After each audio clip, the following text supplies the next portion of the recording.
It's 7 o'clock, so it's time to call to order the December 15th Clayton City Council meeting.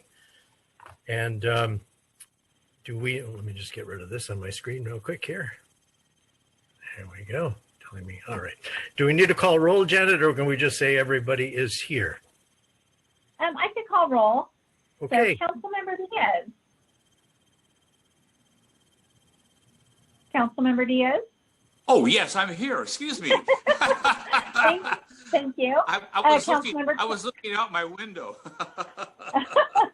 Councilmember Tillman? Here. Councilmember Juan? Here. Vice Mayor Cloven? Here. And Mayor Wolf? I'm here. So it looks like we're all Thank you. present. We're all present and accounted for. Are we running the video tonight? Are we just saying that we're going to, yes, you're shaking your head. Yes, Laura? we certainly can. Yes. Okay, so I guess it's time to, do we run that now or do we do the pledge first? Yes. Okay. I can run it now. Let's run that. Okay. Take me just a moment.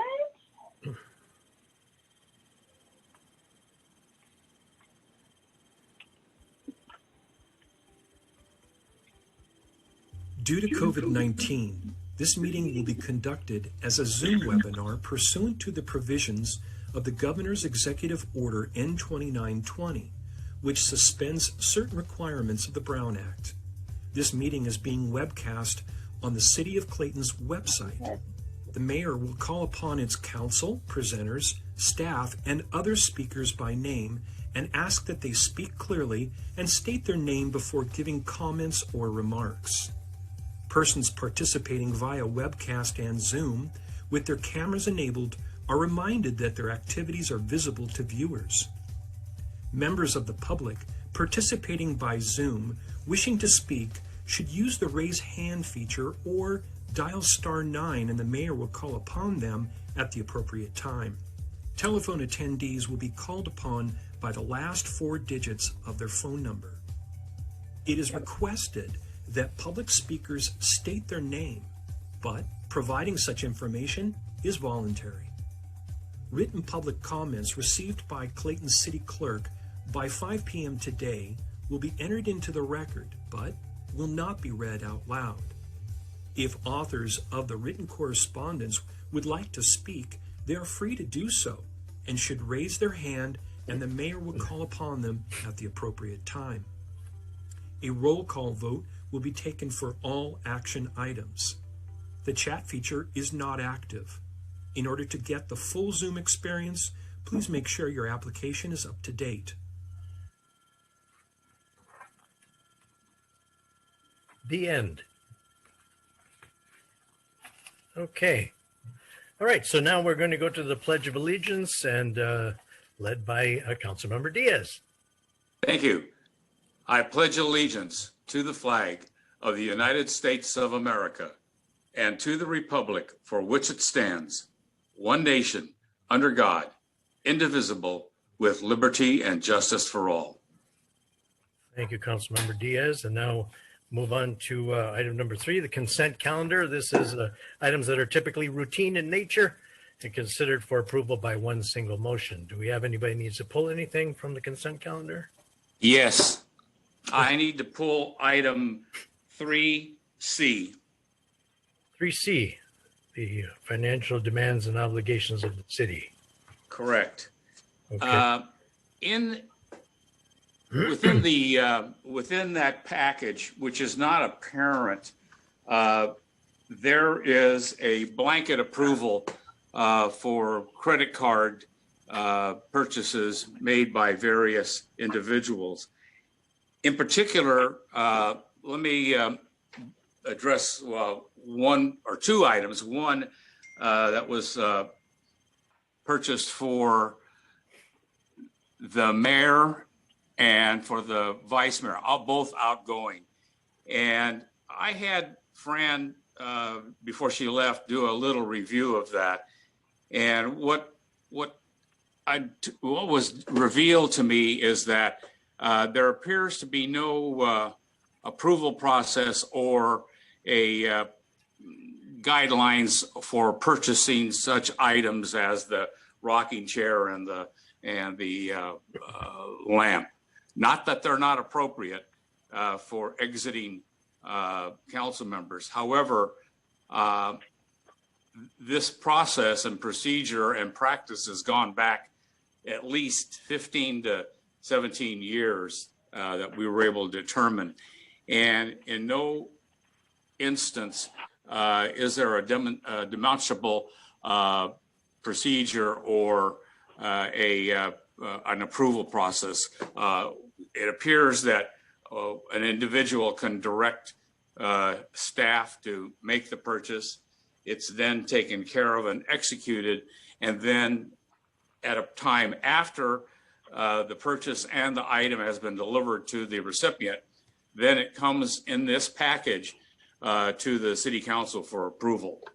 I think that's a little out of joint, and I would like I'm not going to try and pull any item or approval of any item that has taken place within the past 6 months or so.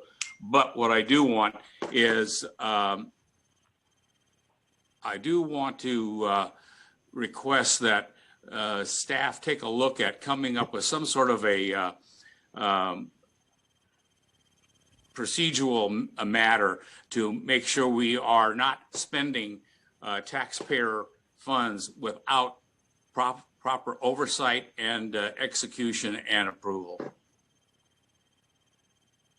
Okay, so do we need a discussion on that now, Raina, or do you have a moment to clarify this?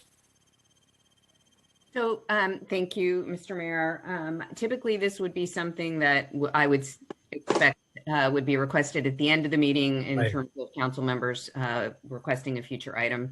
I've certainly heard it now, and we can record it as such as a request for potentially a protocol discussion regarding such expenditures. Certainly the expenditures are made in line with the financial requirements of the city in terms of authority for certain dollar amounts. So it would really be looking at that process for potential council member gifts, et cetera. So we will take that as a request for a future item. Okay, I do want to clarify, I don't think there is a specified limit or what the item could be. So that's a gap in my view, and we need to take a look at that. So does anybody else need to pull anything? You do, Jeff? Go ahead.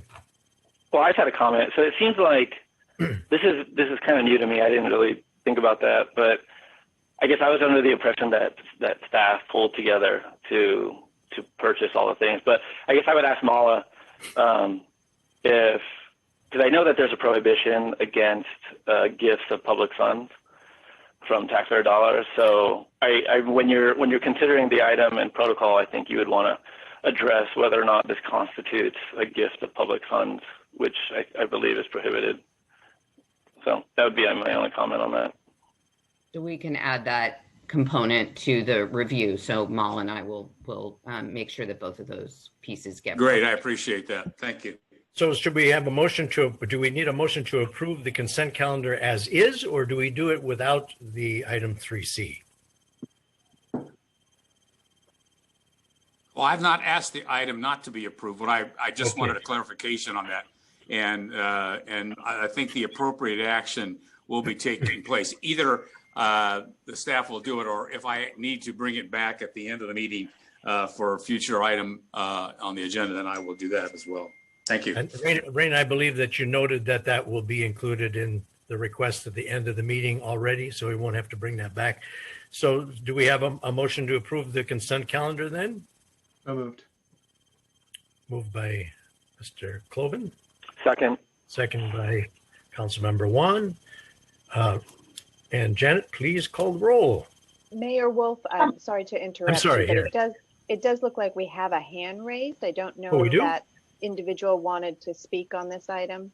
Let's take a look. Who is that?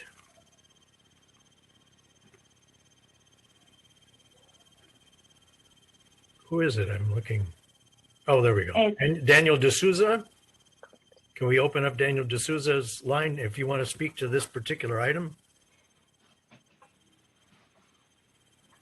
Or are you waiting for something for later on down the road? Excuse me. Sorry about my voice. Daniel, you're on mute. There you go. This is Debbie D'Souza. I'd like to speak, but not on this subject. Okay, we'll keep you in the queue for later on. Thank you. Okay, so we have a motion by Vice Mayor Sullivan. I apologize again, Mayor Wolf. There is another speaker who has raised their hand. So maybe we can just clarify and open for public comment if anyone wants to speak On to this the particular, consent calendar. on the Exactly. consent calendar Please- issue, please raise your hand. Please raise If your not- hand. And it looks like the hand has now been put down. So at this point, I don't think we have any public speakers, and I will stop interrupting you. Okay, good. All right, so now Janet, you have the first and the second, and now we can call the roll. It's the Okay. longest consent calendar of my life. Councilmember, Aye. Councilmember Tillman, Councilmember Wong, Aye. Vice Mayor Cloven, Aye. and Mayor Wolf. Aye. Thank you. All right, moving on to item 4, but before we have recognitions and presentations, which we actually don't have any, I want to welcome our new city manager, Raina Schwartz, and welcome her to Clayton and all the fun we're going to have together. Raina, do you want to say a couple of words real quick? I was planning to under my city manager report. So We just want to make it a little less formal than that. a little less formal. All right. Well, thank you very much, Mayor. I'm delighted to be here. Looking forward to my first of many council meetings and the opportunity to serve this council and the community of Clayton. Just really delighted to get started. Thank you. I think we're all happy to have you here on a permanent basis. And that's your house behind you, I see. Very nice. Okay, so we have no recognitions and presentations tonight.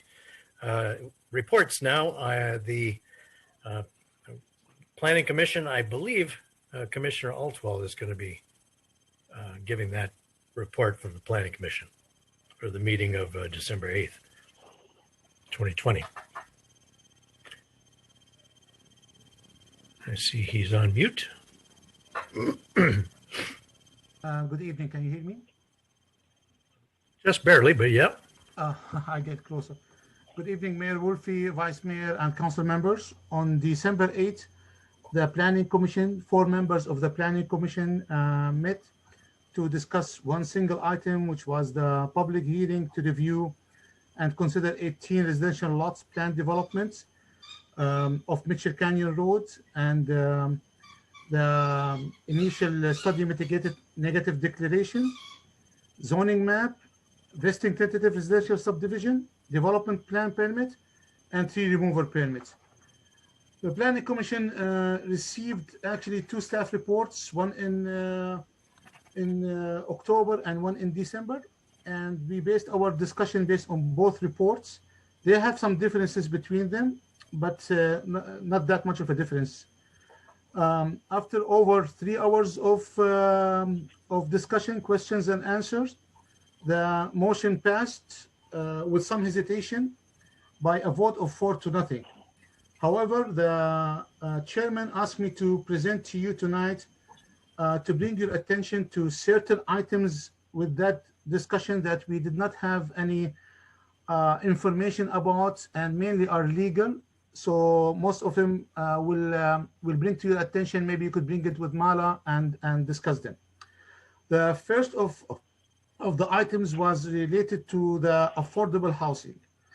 Thus, this planning development is 18 houses with 3 AUDs, which is like an in-laws in 3 of these houses.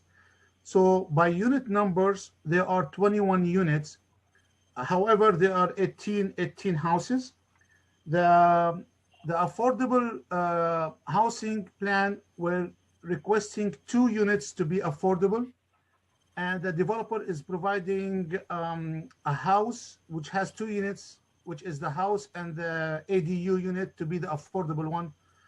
And we would like to bring that to your attention for maybe Mala's further comment regarding what the 2 units mean. Is it 2 houses or the 2 units, which between the 21 units to be affordable? The second item was indemnification from the developer. We were not, or let's say item A11 and A12 of the presentation had some indemnification language in it. The language was not so clear for us, and we did not have the opportunity to consult with counsel regarding this language. So we would like to bring it to your attention, so Mala could take a look at the language of the indemnification and so you would know about it.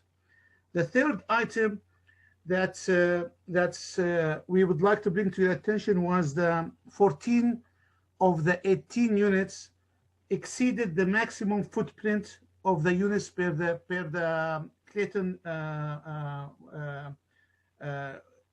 per the city of Clayton municipal plan. So for the planning commission, we did not find that to be a big deal because the neighbors would like more of a horizontal than vertical units. But then again, it's a legal point because our CMC requires us not to exceed the footprint, and 14 of the 18 units did exceed the footprint. And lastly, we added a condition regarding the zoning change. We have that in our zoning ordinance 17.28.190 that if the developer does not develop the land, that the zoning will reverse back to the original zoning and does not stay as upzoned area for future development. So we would like to bring that to your attention, and that's it from the Planning Commission. Thank you, Commissioner Altwell. Really appreciate that. Next, we had Trails and Landscape Committee did not have a meeting. City manager and staff reports. Thank you. Good evening again. I'm still delighted to be here. So, pretty good. We're 5 minutes in. Thank you.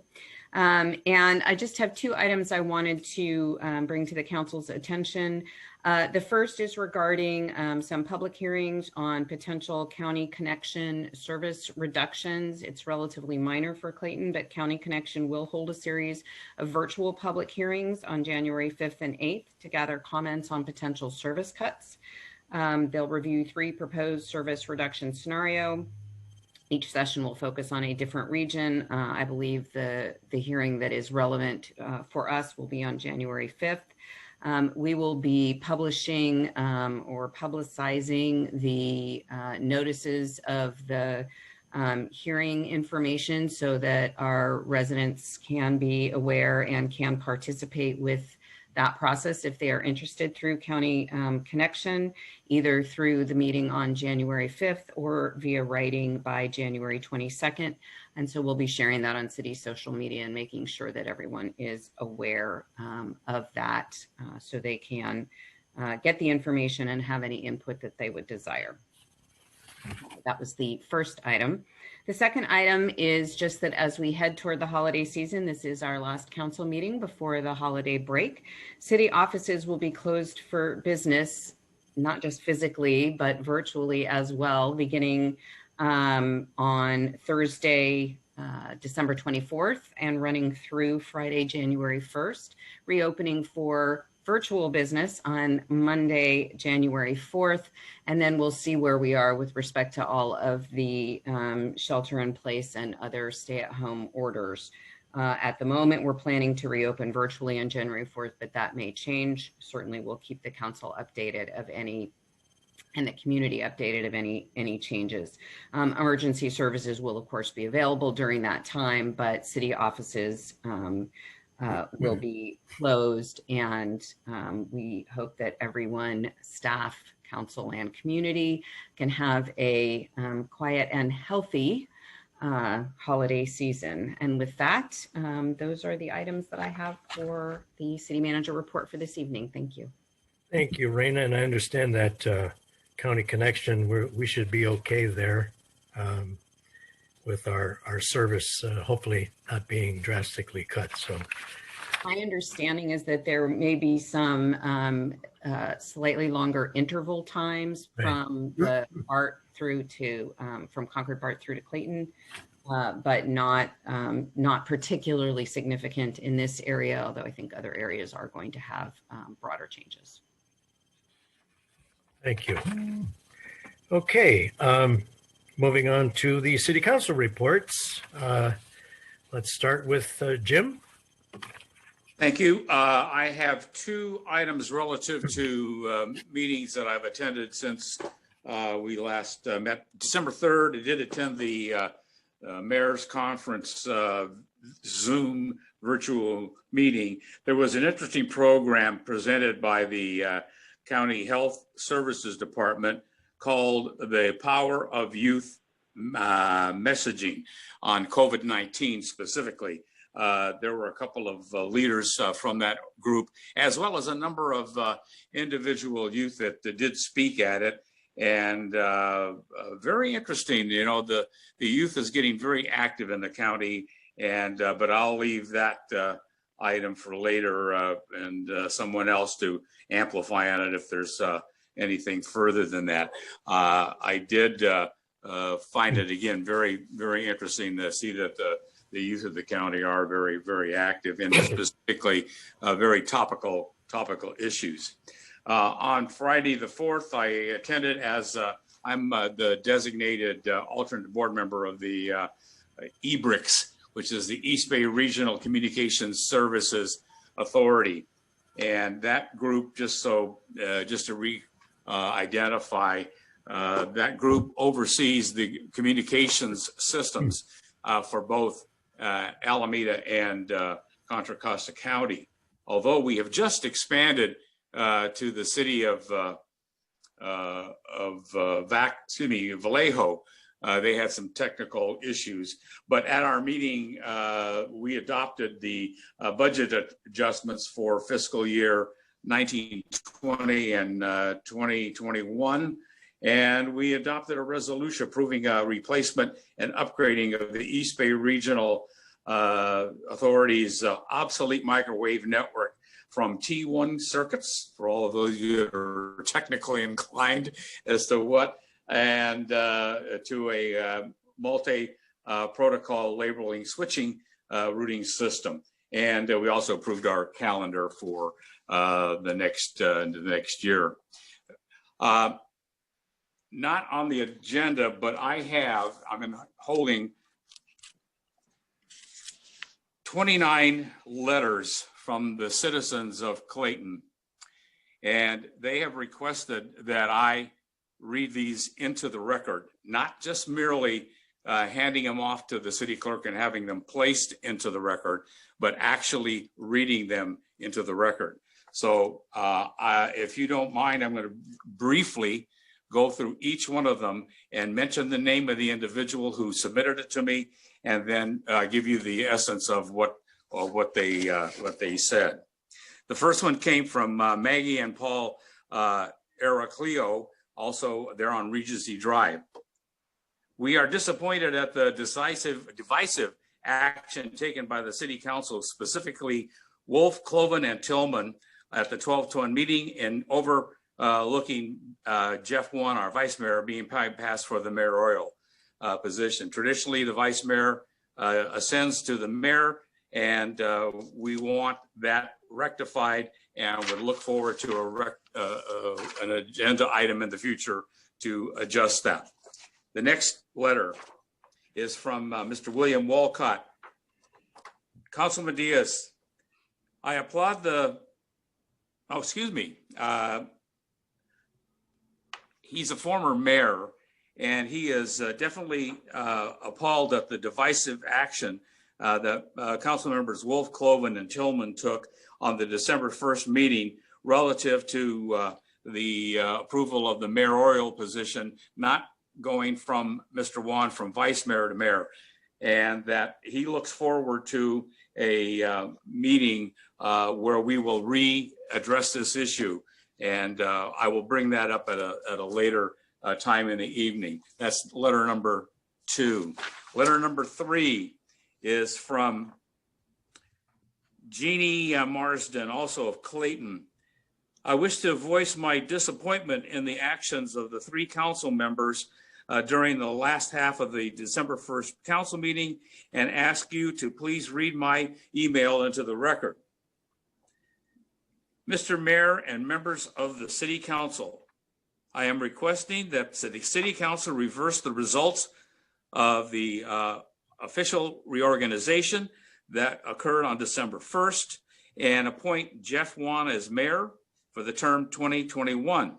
I believe the actions by 3 members of the council, Mr. Cloven, Ms. Tillman, and Mr. Wolf, installing Mr. Wolf and Mr. Cloven as the mayor and vice mayor was unfair to Jeff Wan. Since being elected to the City Council in 2018 with the most votes, Mr. Wan has become one of the most popular council members because of his transparency and willingness to work with the citizens of Clayton and resolve issues that arise. I'm going to cut to the end of this because it's much more lengthy. It will be handed off to Janet for inclusion officially into the record.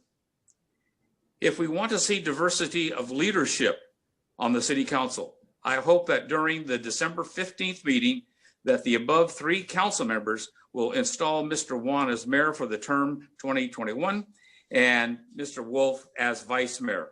It is not too late to do the right thing. Letter number 4. This is from Daniel Hummer. I'm absolutely appalled at the divisiveness and the action taken by council members Wolf, Cloven, and Tillman at the December 1st meeting. And I am asking that you read this letter into the record and and out loud. The Clayton community needs all of you as mayor, including Juan, to step up as he was the vice mayor and should, by protocol and historical precedence, be the new mayor, and Councilman Wolf to be vice mayor. Next one is from Randall Waterhouse.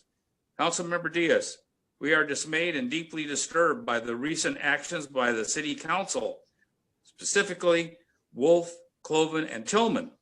Due to COVID-19 and the current shutdown, we are asking that our letter be read in its entirety into the record of the December 15th meeting. I will do most of it. I will hand it off to Janet. Mr. Mayor and members of the City Council, we are demanding that the City Council reverse their decision and appoint Jeff Wan as mayor because he has the experience to be able to lead Clayton. He has learned from the protocols and the other work that he has done, and he has our confidence. City Council members Wolf, Cloven lack the experience to lead our community, and Cloven should not even be considered for the vice mayor position until he's had served at least a minimum of a year. The town of Clayton has never been so divided. Therefore, action needs to be taken now and rectified immediately. Next letter is from Firth Wiggins, also of Clayton.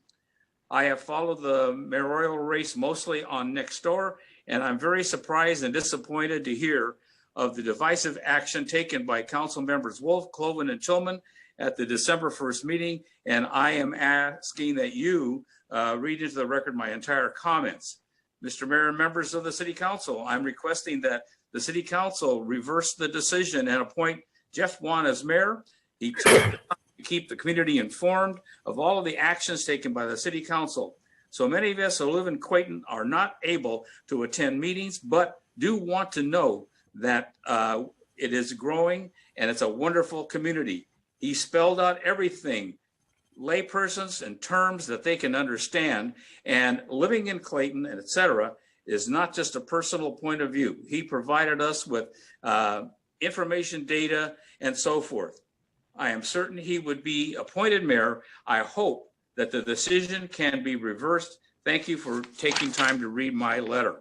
Next letter, number 7, from Arlene and Dave Scuba, also of Clayton.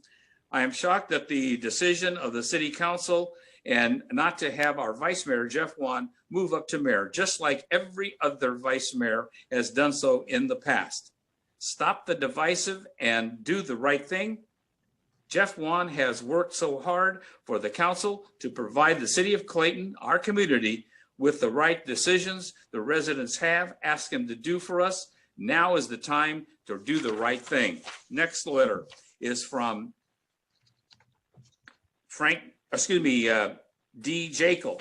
D is a 45-year resident of Clayton, a former planning commissioner, and was revolted by the shameful behavior of council members Wolf, Cloven, and Tillman, and goes on to say, I'm not or am not a member of any group supporting one group or the other. After reading Mr. Cloven's very long statement on Nextdoor, I feel he needs to do a little self-reflection. The regrettable decision made on December 1st can be rescinded and corrected by appointing Council Member Wan to the mayor of City of Clayton. Next letter, number 9, is from Paul Jordan. I am disgusted by the divisive action taken by the city council members, specifically Wolf, Cloven, and Tillman at the December 1st meeting. And I expect that at some point, the next meeting, that they will do the right thing and appoint and stand behind Vice Mayor Jeff Wan to be voted in as the next mayor. Mayor Wolf and members of the city council, it's time to do the right thing and reverse your decision and appoint Jeff as mayor. Next letter, number 10, is from Nancy King, also from Clayton. She says, I respectfully request you read this message below in its entirety. Dear Mr. Mayor and Mr. Vice Mayor, council members representing the city of Clayton, I am beyond disgusted and disappointed at the ramrodding election and voting process, which resulted in the overlooking of the experience, tenure of both Jeff Wan and his service as vice mayor to the city, as well as myself as my service. It has been the protocol of our council for many years for the vice mayor to be elevated to mayor. It seems to me that newly elected city council members need to observe, serve, and learn before they are elevated to positions of leadership. Then that's signed Nancy King, Clayton resident. Next one is from Masha Rosenthal. I'm appalled, dismayed, disappointed, saddened, and yes, outraged by the divisive action taken by council members Wolf, Cloven, and Tillman at the December meeting. I am asking that you read into the record my entire comments of the December 15th, at the December 15th public hearing comment portion. I'm demanding the appointment of Jeff Wan as mayor. Next letter is from Irene Clary, also Clayton. The city motto is do the right thing. Clearly, our newly elected city council members are not aware of this. To break with so many years of precedent and not to elect Vice Mayor Wan to the mayoral position is appalling. There seems to be a bit of collusion on the part of the city council members Cloven, Wolf, and Tillman. I believe this should be read into the record at the December 15th meeting. Next letter. This one's even shorter, from Denise Weber. I am very disgusted at the action by council members Wolf, Cloven, and Tillman at the December 1st meeting. I'm requesting that you read and record my comments at the December 15th meeting during the public comments, and that the council do elect Jeff Wan as the mayor. Letter number 14. This is from Gary Stanoff. I see what happened to Councilman Wan. I'm not happy about it. What can you do to fix this? Next letter. This is from Todd Taylor, also Clayton resident. I'm upset at the divisive action issued and taken by council members Wolf, Cloven, and Tillman at the December 1st meeting. The Clayton community is upset by this action against council member Jeff Wan. The vindictive nature of this move does continue to separate and divide us, and from where we are and need to move together. I'm cutting all these down because they do go into some degree of repetitiveness. Number 16 is from Carrie Vanderlip, also of Clayton.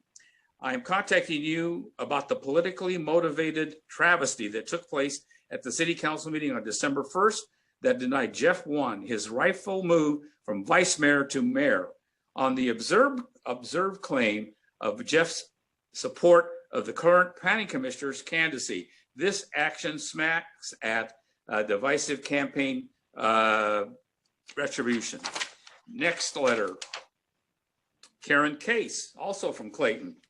I would like my comments read into the meeting of December 15th. I congratulate me, on the candidates that are winning the election. You are now part of a team. Our representatives who we trust to make competent and ethical decisions for our town. I was shocked and disgusted by the action at the last meeting by not making Vice Mayor Wan to the post of mayor. I'm requesting that the city council reverse the decision and please support Jeff Wan as mayor. Letter number 18.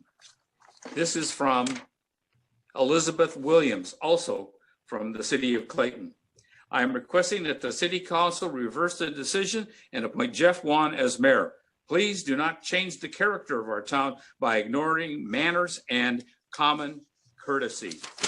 Next letter from Jeff Weiner over on Regency Drive. I am so mad at the divisive action taken by council members Wolf, Cloven, and Tillman at the council meeting on December 1st. I am asking you to read this into the record. I believe that Jeff Wan should be the new mayor. He is a dedicated leader. He campaigned 2 years ago on transparency and listening to the resident. He has kept his promise. Letter number 20. This is from Tony and Doug Hagmeyer. I feel that I cannot remain silent on this issue. My husband and I were appalled at the divisive behavior of the city council supporting Wolf as mayor, Cloven as vice mayor. It is a sign of the climate to come to Clayton? No. What happened was divisive and definitely not in the spirit of Clayton. Next letter is from Tom and Sherry Ciafrano, also members of the Clayton community. We hope you and your family have a safe and well holiday season. Much like several others, we are appalled by the actions taken by the newly appointed members of the city council with respect to the mayor's position. We knew these progressive groups and newbies would be detrimental to those of us who enjoy the current quality of life. We do not think it would be a fine start to day one. We greatly appreciate if you would read this letter into the record at the upcoming meeting. Much appreciated, Tom and Sherry. Number 22.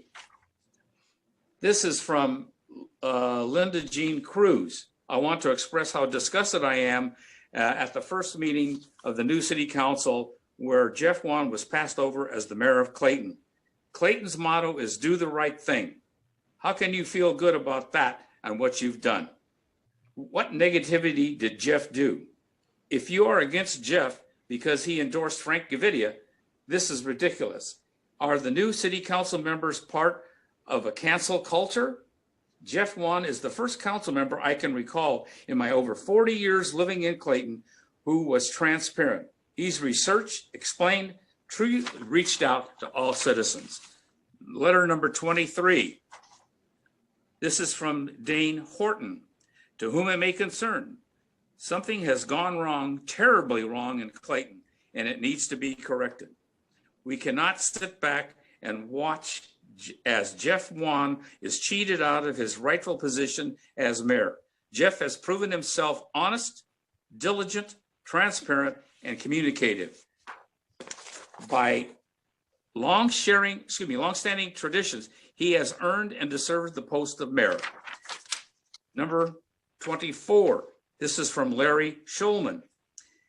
You, by You are not entitled to punish fellow city council members because you disapprove of their campaign methods.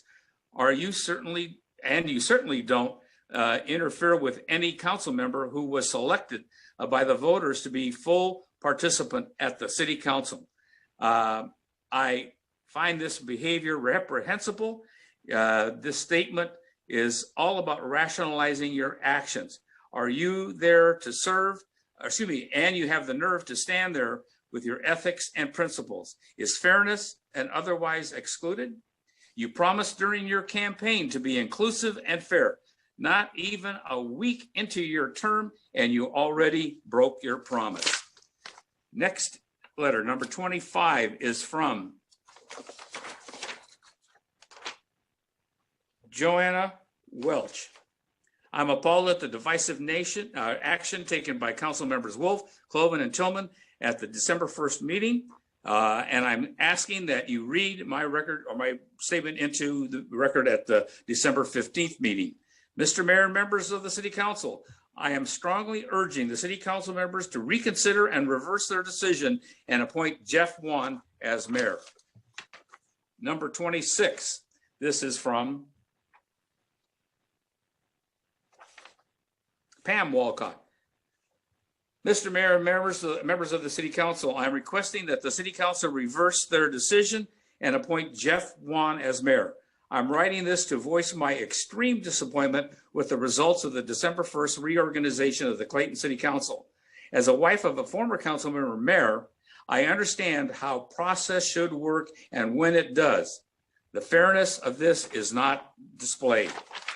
Number 27 is from Susie Dawes. We are asking to reverse the council's decision and vote for Jeff Wan as mayor immediately. Number 28, this is from Andrea Hick. I'm appalled at this divisive action taken by the City Council members Wolf, Cloven, and Tillman at the December 1st meeting. I'm asking that you read this into the record and that you reverse that decision and elect Jeff Wan as mayor.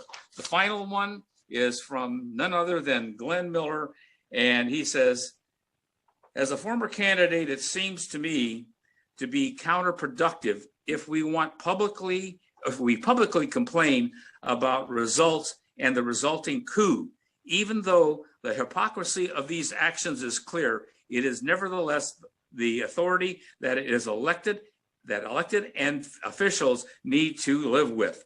That's not to say that we should not be diligent, as I plan to be, and I will see that the corruption has been there's corruption it has been in the past, and that with malfeasance and of the funds in the various districts that he has mentioned before. I pray that the outcome will continue to my observations and will peak with appropriate action on your part. Thank you very much for allowing me that time. Is that your complete report, Jim? That's it. Okay. Well, thank you. That was very interesting. I appreciate that. I'm sorry that those citizens were not here to speak on their own behalf and in full. Holly, do you have anything? Yes, thank you, Mayor Wolf. I had my final CBCA board meeting since I served as a secretary for the last just over 2 years. I had to resign after I was sworn in on December 1st. So I had that meeting on December 3rd. I've also been collaborating with some local youth in our area that attend the local schools. They're going to be putting on a series of forums starting in 2021. And they've asked me to participate and not only to sit on it as a panelist, but to invite others here in Clayton and surrounding cities to participate as well. So be on the lookout for an email from me with more details on that to see if you guys are interested in participating, or if you know others in other neighboring cities who might want to participate as well. I've also fielded various phone calls and emails from local residents regarding numerous issues throughout the last couple of weeks, and more to come on that later. And that's all I have. Thank you. And Councilmember Wan.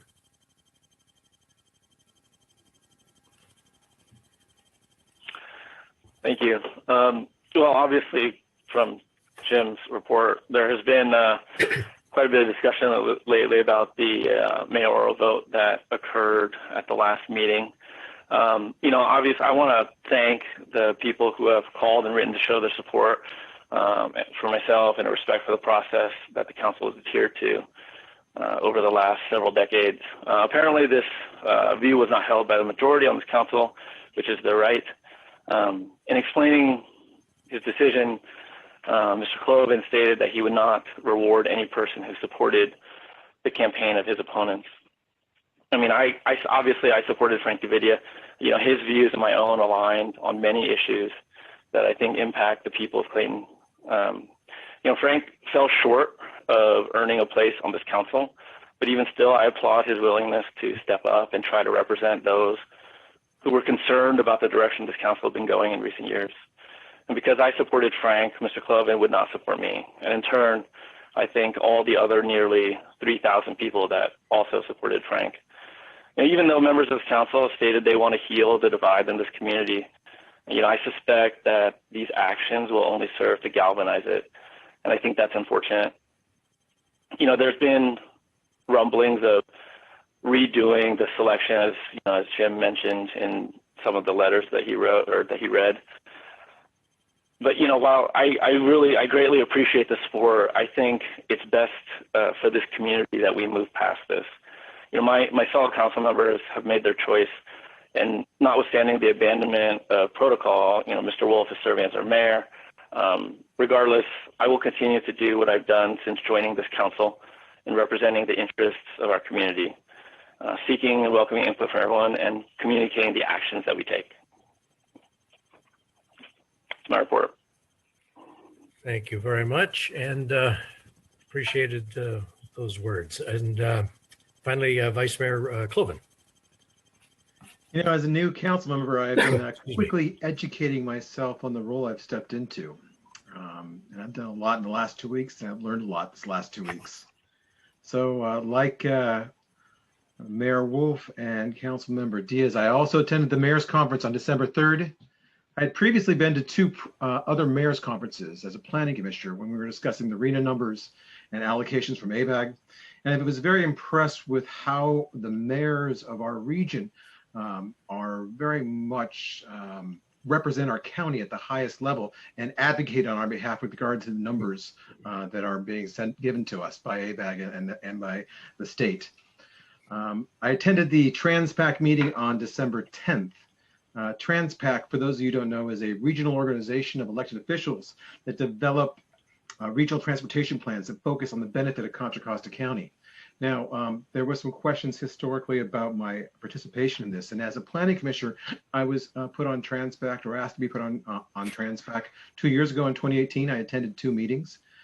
At that time, our mayor, Julie Pierce, was highly involved. I think she was the chair of the TransPAC at the time, and I felt it was kind of redundant for my participation in TransPAC as a planning commissioner, with us being so well represented by Julie. So I stepped away from that role, but I still received their agendas for their meetings and reviewed them over time. But now that Julie is no longer participating and has retired from service, I'm stepping into the role as our TransPAC representative for that regional council. Now, I have said that it's really important to be involved on a regional level. And, there's a statement, if you're not at the table, you're going to be on the menu. So what I did in the past couple of weeks is I reached out and had private conversations with mayors and city council members from the city of Concord, from Pleasant Hill, the city of San Lorenzo.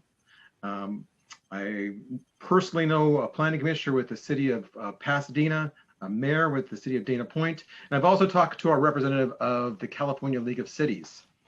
Now, the primary focus of my conversation has been related to our representation on a state level and how do we have leverage and have a stronger voice for local control against the state mandated high density housing. Know that every city has these same concerns. ABAG was allocated 441,000 units. But in talking to my friends in Pasadena and Dana Point, the Southern California Association of Governments, or SCAG, which is the ABAG counterpart in Southern California, they got allocated 1.34 million housing units. So I guess the reason I'm stating this is Clayton is not on an island. Every city has the same concerns, and we're all in this fight together, and there is strength in numbers. I have had several conversations with our staff, both the outgoing interim manager, thank you, Fran, I appreciate your time, as well as our current assistant city manager with Laura. And I've recently spent some time with Raina, and I really appreciate her coming on board and looking forward to getting her to know her better. I've learned some valuable lessons about posting on social media, and my post I put up, and it was suggested I put it down and have it reviewed, and I did. And as after review, I was able to put it back up. But I've also had to take a crash course on social media protocol. Both Holly and I are new. We're learning, and we have a required training that is going to be done in January, the last 2 weeks of January, on Thursday and a Friday, as well as another course which we've been enrolled in through BBK, and we will take those courses and we're going to learn as fast as we can. Now, we're new, and I'm talking to myself. I am new. I'm not a politician, so I'm learning very quickly, and I'm going to make some mistakes, but that's okay. Just know that I care about this town deeply, and I'm going to use all my education, my professional experience, and my leadership experience to best represent Clayton as much as I can be. Now, I've responded to every email and every voicemail message that is left for me, and that's the guy I'm going to be. If you call me or email me, I will respond to you, and I will listen, and I will encourage you to talk to me directly. And I want to hear your opinion. And I want to hear what your thoughts are. And sometimes we're going to disagree. That's okay. That happens. I had a encounter with 8 constituents today who had strong opinions, and I really wanted to have some dialogue with them. And unfortunately, they were interested to tell me what their thoughts were and not hearing what my thoughts were. And I hope that the future is such that we can actually have one-on-one conversations. I think as I advocate on behalf of Clayton for local control and keeping the character of Clayton, that you'll see that we have similar visions. That's my report. Thank you.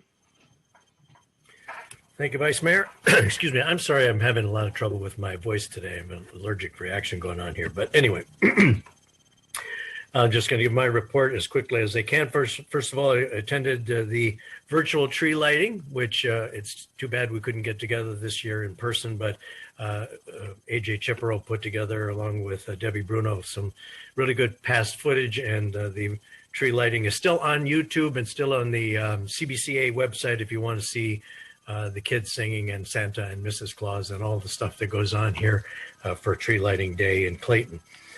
Excuse me.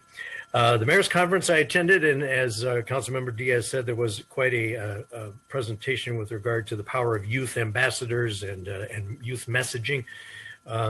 Specifically, they were talking from the county health department about these young people were talking about COVID and how they get their message out, and it was really very interesting. We don't have a representative from Clayton in that ambassadorship, and so I asked for more information, and I'm still awaiting that from the mayor's conference from the county health department to get back to me on that. And I'll fill you in once I get that information. Attended the TransPAC meeting as well. There was a lot of reorganization of voting and things going on there, as there was at the mayor's conference. Excuse me. I was nearly set up to do the alternate to the county, but because I'm actually appointing Vice Mayor Cloven to take over that committee, TransPAC, they put that on hold. So I have a feeling he's going to be the alternate come up in February or whenever the next meeting is. Attended the League of California Cities Mixer, and that was very interesting because at the mayor's conference, I've been attending mayor's conferences for the past 2 years, and I met a lot of mayors, and in fact some new mayors too now. The mayor of Walnut Creek actually and I share a doctor, so that's very interesting. But it was good to get to see them again. I wish we could see them in person. Let's let's see. Excuse me. Went to the, so anyway, we had a mixer there as well as breakout sessions, which were very informative. We all broke out into different groups, and I got a chance to meet people and our representatives from the League of California Cities. Also attended the East Contra Costa County Habitat Conservancy meeting, which I'll be doing on an ongoing basis. Mostly a very long closed session, and then a lot to do with reorganization and budgeting there. More to come on that at the next meeting. They meet every other month.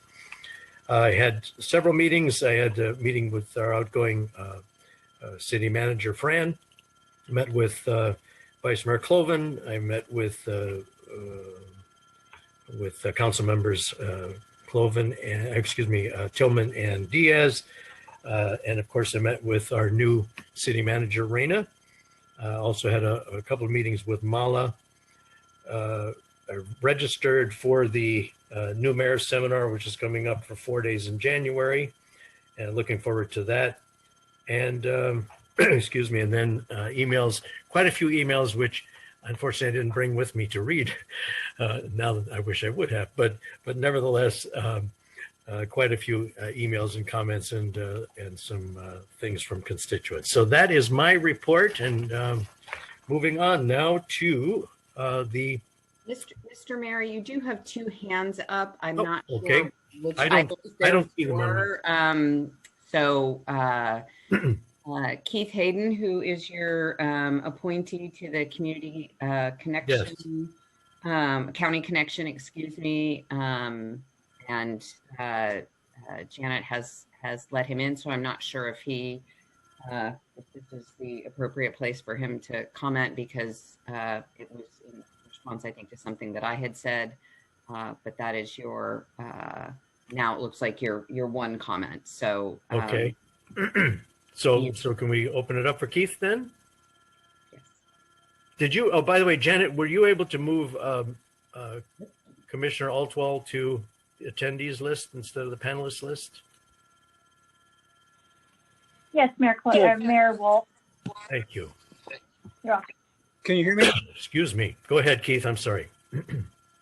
Actually, I just wanted to provide a little more information from the report that the city manager gave on the county connection issue that's going to be discussed at the public hearing in January. And the reason we wanted to bring it up, and it will be posted on the city website, is because the hearing itself will occur just before the city council meeting on January 5th.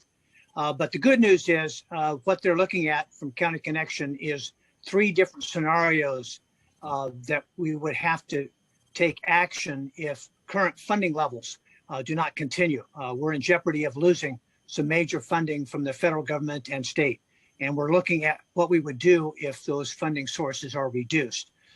So luckily, the last resort, the 3rd scenario, is the only one that may impact Clayton, and that's not going to impact our major service on Clayton Road, Route 10, that goes from BART to Clayton. That just would see possibly a reduction in frequency, which would result in slightly longer wait times. But those 2 routes, that and the weekend service, will continue. So I just want to clarify that we're in no jeopardy of losing our service, just maybe reduce the frequency somewhat, going to BART, which is our major destination leaving Clayton.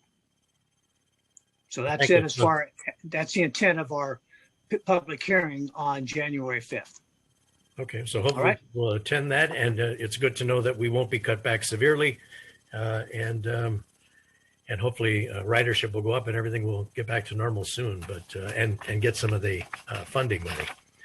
All right, absolutely. So thank you, Keith. I appreciate it. And now, are there any more hands up? Does anybody see any more hands? There is one other hand up. It's a familiar name, Fran Robustelli. Fran Robustelli, you have your hand up.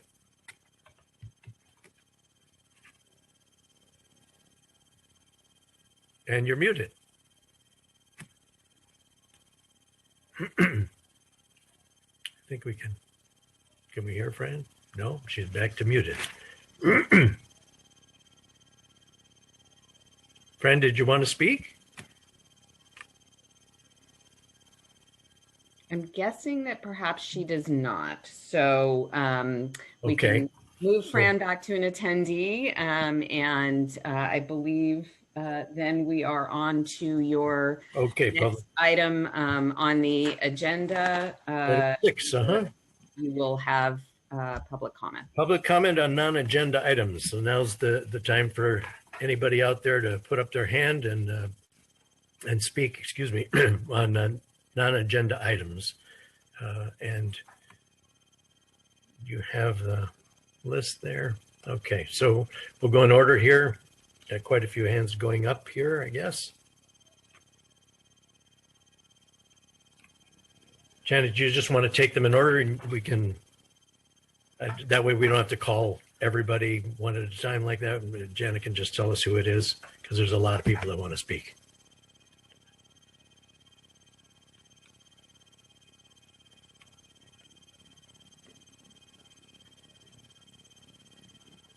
The order seems to be changing on my screen here, so.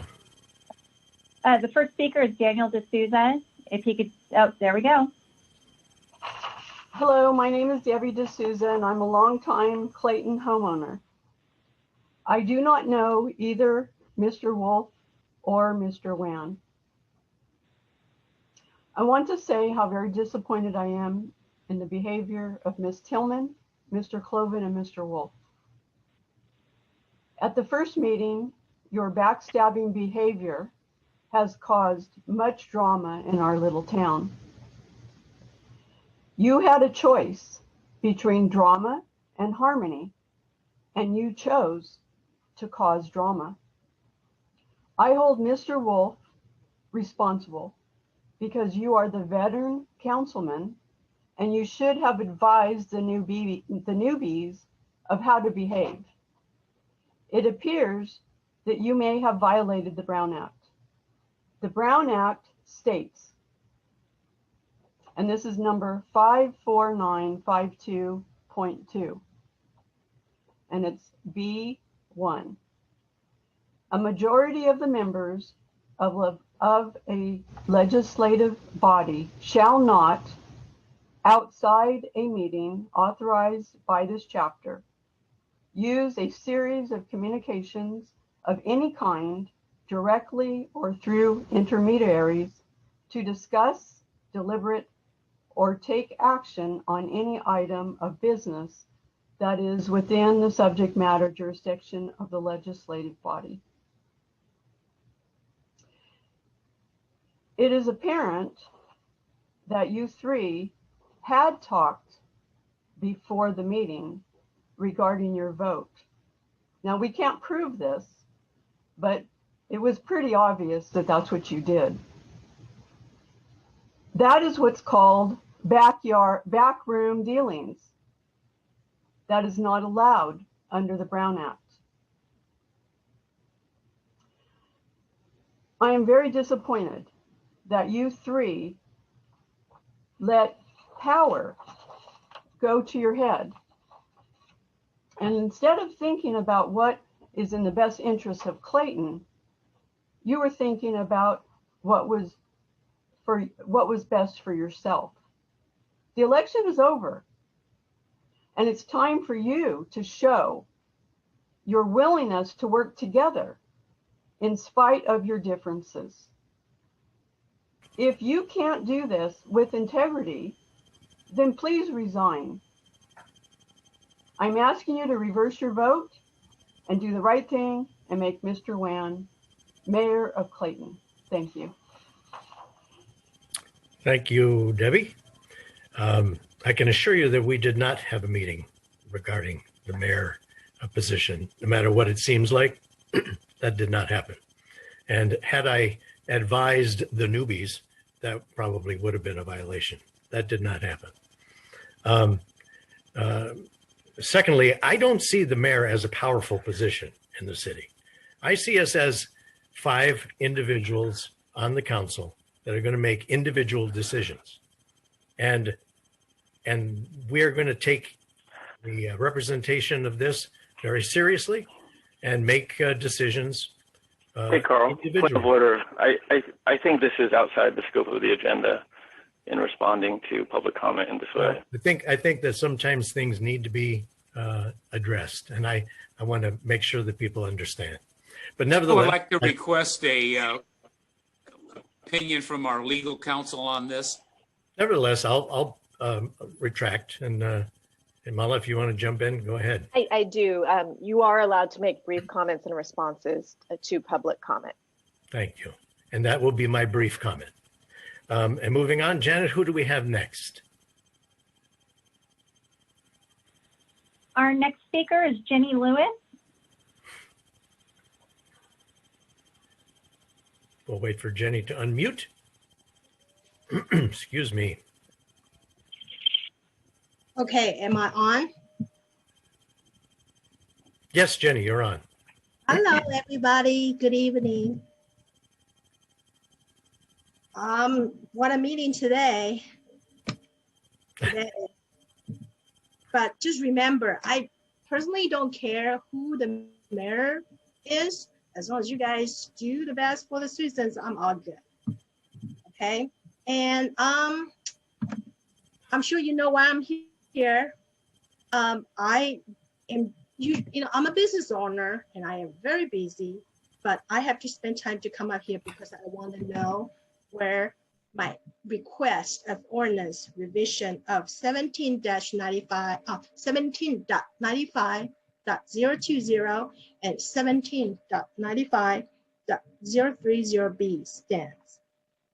Like I say, per state law, HSC 11358 and Prop 64, each person in California that is age over 18 or 21 can cultivate cannabis, either as medical for medical purpose or recreational purpose. And plus state law, HSC 11357 and Compassionate Use Act of 1996, medical patients have the right to cultivate cannabis for their own medical needs. So I want to understand why the city council created an ordinance not only contradicting the state law, but also taking away my right to cultivate organic outdoor cannabis on my own property, where I pay the property tax every year to the city. Additionally, I would like to ask each current council where you stand on this issue so I can add your position on this subject that is being circulated in an online petition. So that's all I have to say. And I guess I'll see you next time. Thank you, Jenny. Can I have an answer today? Are you guys working on it, or this is not? I'm actually happy to give a brief answer, Mayor Wolf, if you would like. And maybe we can mute the speaker during this time. Our ordinance is in compliance. We prohibit commercial uses, but we allow for personal use and allow up to 6 plants. So there is no conflict with our ordinance and no need to revise our ordinance. So I wouldn't recommend any changes because it is in compliance and we are permitted to do the requirements that we have under our ordinance, under our land use control. Thank you, Mala. Thank you, Jenny. Janet, who do we have? Our next speaker is Ed Miller. We'll wait for Ed to be unmuted. Hello, I'm not done yet. I'm sorry, Jenny. I don't know where you were on the time. I didn't check the time at the end there, but what else? Did you have something else you wanted to add? Jenny? Doesn't sound like she's on. No, I don't know how much time she had left, but if she comes back, maybe we'll add her back in there. All right, Ed, are you on? I am. Can you hear me? Yes, we can hear you. Thank you. Thanks very much, CDD. I just wanted to say something briefly, and that is that I'm very proud of all 5 of the council members that we have. And each of you has giving a strong effort to contribute to the city in a meaningful way. I'm grateful for that. I did want to say that I noticed that there were people protesting in front of Mr. Cloven's house today. And I just wanted to say, in a way that doesn't increase the divisiveness any more than it already is, that, I mean, we are that town that has that small town feel. Even in the development projects, we've said time and again that we don't want to lose that small town feeling. And I just wanted to say, I mean, if I want to see protests and bullhorns and stuff, I'm happy to turn on the NBC Nightly News, but I'd rather not see that sort of thing in my hometown. I do kind of want to give props to Jeff Wan for embracing civility and moving on, and so we can waste less of the time of the city council's time in the town meetings to talk politics and more of it to actually get business done in there. And Jeff, I wish you good luck in the future, but as I say, I support all 5 of you, and I'm very glad that the 5 of you are working for us. Thanks so much for your time. Thank you, Ed. Nice looking family there too. Janet, who do we have? Mayor Wolf, did you want Jenny to come back up? Yeah, I don't know how much time she had left, but if she has something to say, let's hear it out. She has less than a minute left, so Okay. I can put her back to Pamela. Yeah, if you don't mind. All right. She should be on.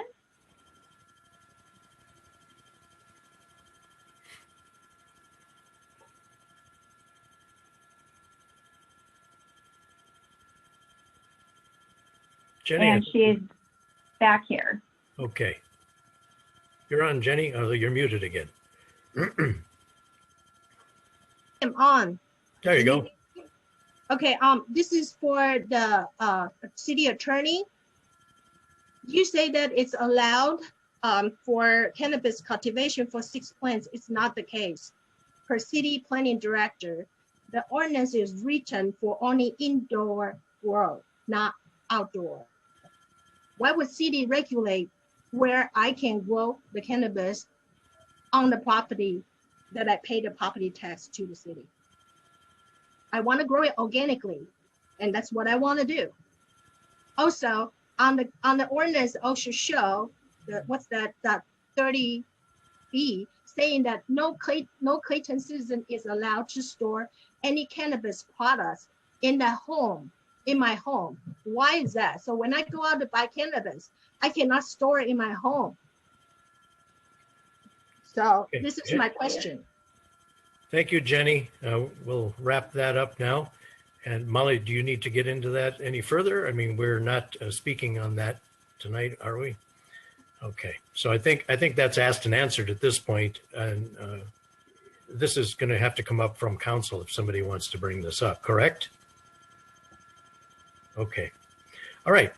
So, Mayor Wolf, yes. can I interject just really quickly? Sure. It would be helpful, I think, if either the city attorney or the city manager or the city development director would, or community development director could explain to Jenny how this process works, given that this is only her second meeting attending. I'm not sure she's clear on how we're able to respond to her or not. It might be a little confusing for her on why she's not getting the answers that she's seeking. If someone wouldn't mind explaining that.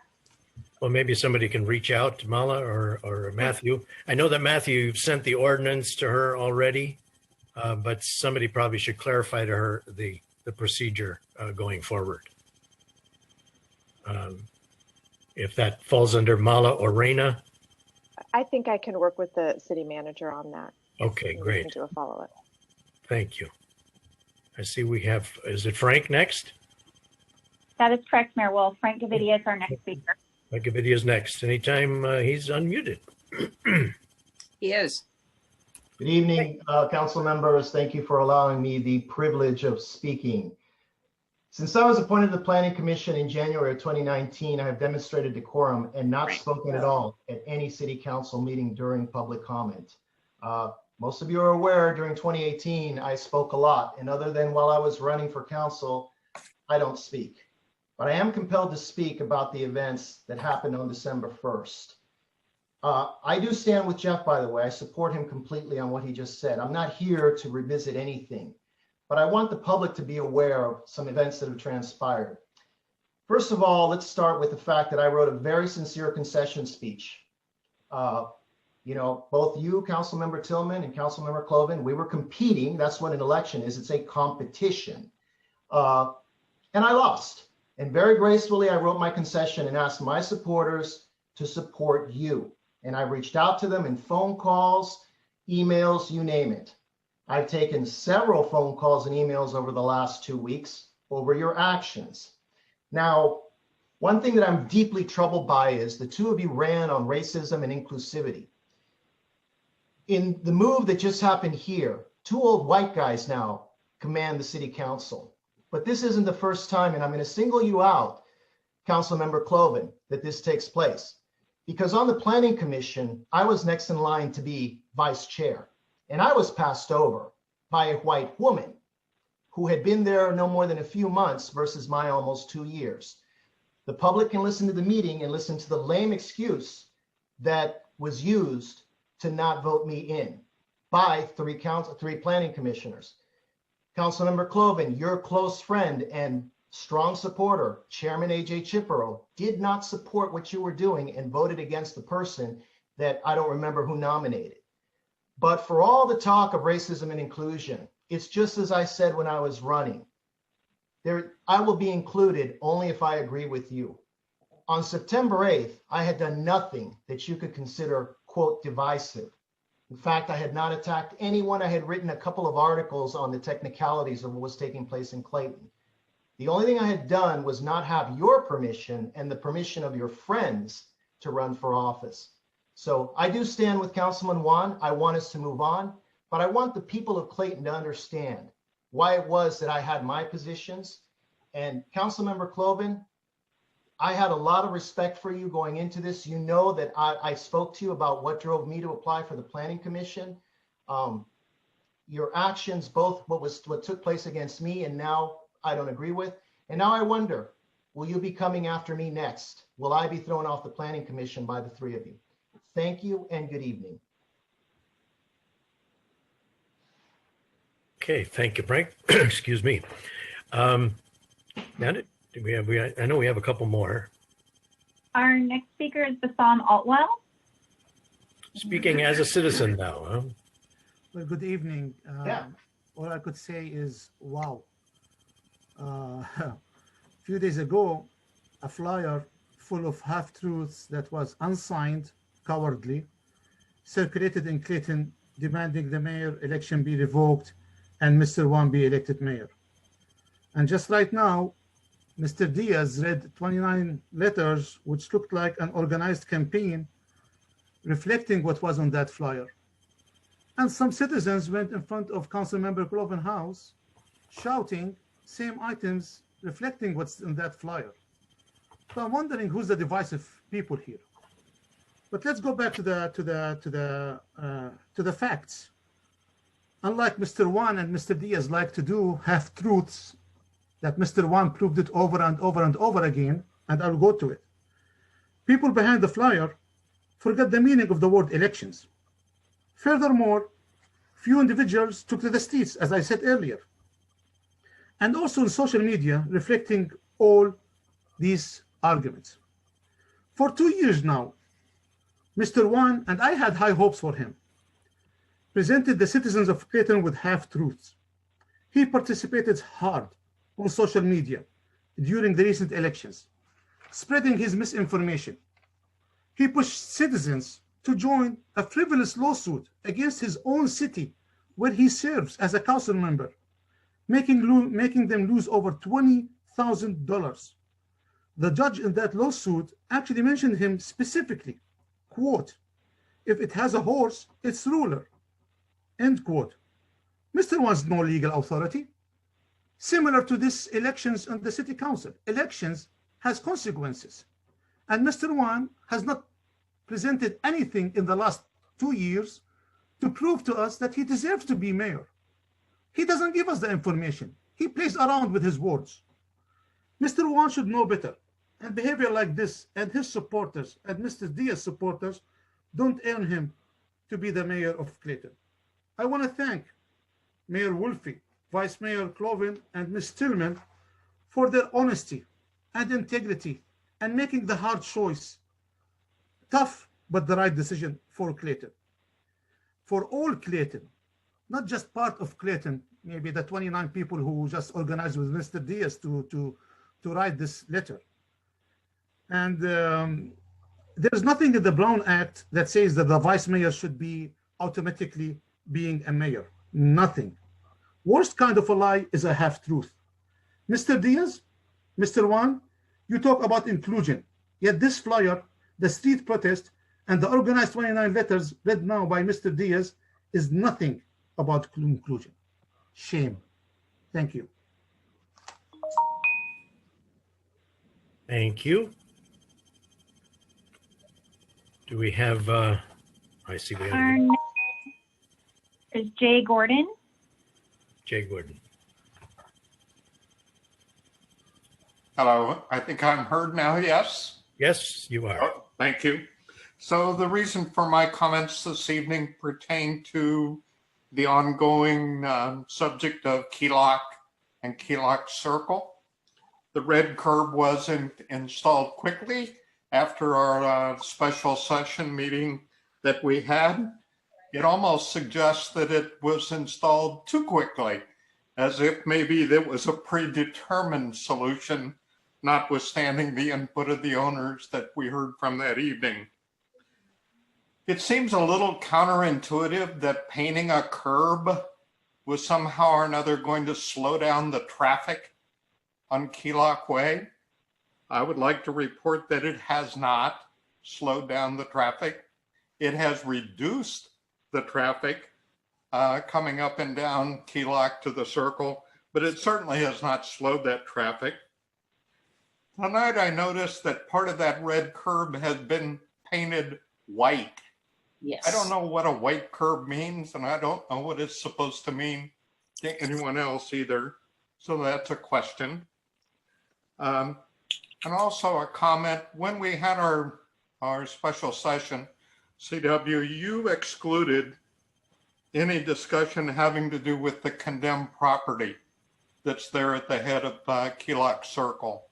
And I wondered whether there's been any further discussion about how much that condemned property contributes to the problem on Key Lock Circle. And lastly, I would ask the question, what's the next step? Because certainly a red curb, painting a red curb was not a total solution.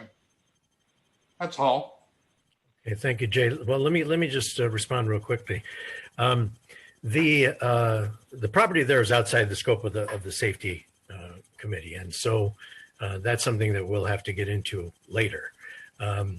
The red curb was a stopgap measure, which seemed to be a priority of the people at the safety committee meeting, to get something done now where we can start moving people along or ticketing that area, and only a red curb would do that. And that was a simple fix. I don't know the white curb, either somebody painted that over. I don't really know. Laura, I see you're back on. Maybe you can address that. But as far as the red curb goes, that was not supposed to be the only solution. The new safety committee is going to be getting together soon. After tonight, we'll have the safety committee up and running, and they'll determine when the next meeting is, and the chief will come back with some proper solutions and doable things that she's researched. So now, Laura, about the white curb. Yeah, I just want to clarify, when the red curb information came up, and it was a pilot, it was only a pilot that the committee suggested, there was a misinformation about how long that red curb should go, what the distance was to go along the curb line next to the house that's on Key Lock Drive. And they contacted us and they said, hey, wait a minute, we think you went too far with the red curb. We have a concern. And so we pulled it back and we painted it over white based upon their concerns. It's still a pilot program. This was based upon the committee's recommendations or their direction.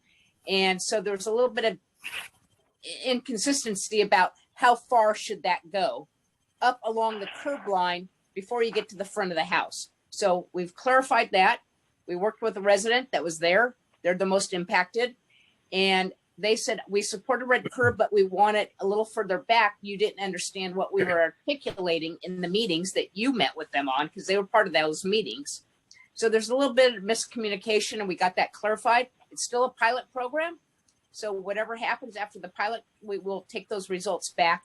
But the resident that's most right there against the curb line said that based upon their comments to your committee, we went too far with the red curb, and there was a miscommunication between engineering and the maintenance staff about where the end stop should be. So we painted it white to conform with what the committee had understood and what their direction was as a pilot.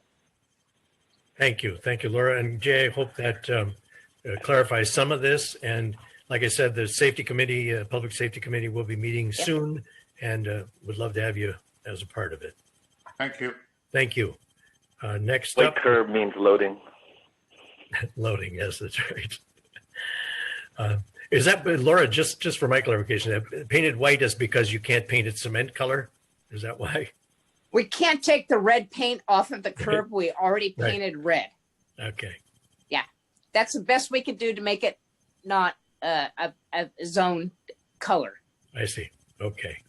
But I know the resident was happy to see that we had at least adjusted it to what they expected based upon their comments and your committee recommendations and directions. Okay. Thank you. I see Gary Hood is unmuted. Good evening, council members. Gary Hood, 1301 Easley Drive, 40-plus year resident of this wonderful town. I'd like to start off by congratulating Jim Diaz, Peter Cloven, Holly Tillman on their election to the city council. Welcome aboard. Anyhow, I'd like to start off also by saying I was a little bit appalled at the last meeting. It was a total embarrassment, and it further divided the city of Clayton. I think we all know that. You all mentioned that the last meeting. You mentioned it this meeting. I want you to know the events of the last meeting have angered many throughout the town. I've received many calls myself. As some of you may know, I've spearheaded many other groups in this town, such as the gas station, car wash, and mini market. We put that on a ballot. We stopped that years ago. I was also involved in another recall some years ago, and we did acquire the number of signatures for that recall. We decided not to turn it in because the councilman that we were after did change his tune and his policies to our liking, which we felt was better for the community. What I'd like to ask is what happened to the council guidelines? I've received a copy of them. I'm not sure if any of you've read them, but none of them were followed at the last meeting. The whole meeting seemed to be staged and orchestrated. You know, Holly, I love you dearly, you know, enjoy playing bocce ball with you, but your hand went up awful damn fast when you nominated Wolf. Your hand went up so fast, Jeff Wan was still speaking, and that gave the impression that it was orchestrated. For those in the audience that weren't able to attend the last meeting, I urge you to watch the video, and you will clearly see this event was staged, rehearsed, and pre-planned, which brings me to my next point.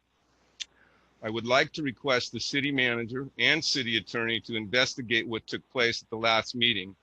Each council member, Wolf, Cloven, and Tillman, need to be questioned on what took place. Who did they talk to and when? This is called chain communication. If this isn't done, my next step would be to involve the district attorney's office. As you all know, they have a division that handles Brown Act violation. Did Cloven communicate with Wolf, Tillman, and Pierce? If so, according to the Brown Act, the remedy for this violation is to void the action taken, which was the appointment of Wolf as mayor and Cloven as vice mayor. As stated, Wolf, Cloven, and Tillman, divisive actions were done all because they didn't agree with the campaigning and endorsement that Jeff offered to other candidates. In my book, this is called cancel culture. These people don't want to hear anyone else's opinion. Either you agree with them or you get iced out. I personally felt the campaigning was mild and many of the things that were brought up were true and informative. And I thank Frank for that because some of the things were not known to all of us here in the community. I would like to ask, since we're so divided, what is the council going to do to heal that division? And to end, I'd just like to say thank you for my time. to speak this evening, and happy holidays. Happy holidays to you. Thank you for your comments. And okay, we'll move on from there. And I see we have Aaron Levy. Aaron. Hey, everybody, can you hear me? Hello. Hello, can you hear me? I am Yes. unmuted. Yes, we can. Oh, you got me. Okay, good. Well, we already said it. My name's Aaron Levy. Good evening, council. Thank you for giving me the time to speak. I want to start by welcoming City Manager Schwartz. I wish you success in your position, so thanks for serving our community. The people of Clayton voted and elected council members Cloven, Tillman, and Diaz. This is democracy at work, and they were elected by the majority of Clayton residents. The council's job is to do what they believe is in the best interest of our town, and selecting the mayor and vice mayor is no different. Councilmember Juan is not entitled to be mayor. The council voted and elected Mayor Wolf and Vice Mayor Cloven. The idea that it's someone's turn to be mayor is somewhat ridiculous, and I applaud Councilmember Juan for acknowledging that we need to move on from here. A small group of angry people on Nextdoor and Save Clayton are calling people names, distributing anonymous flyers to bully council members and citizens who disagree with them when they don't get their way. What Councilmember Diaz did at the beginning of this sure felt orchestrated. It felt like an orchestrated stunt. Lots of similar words in those letters. Today, a small number of protesters, neighborhood bullies, showed up with signs and a bullhorn at a city council member's home, trying to intimidate that council member and his family, and also disturbing the neighbors.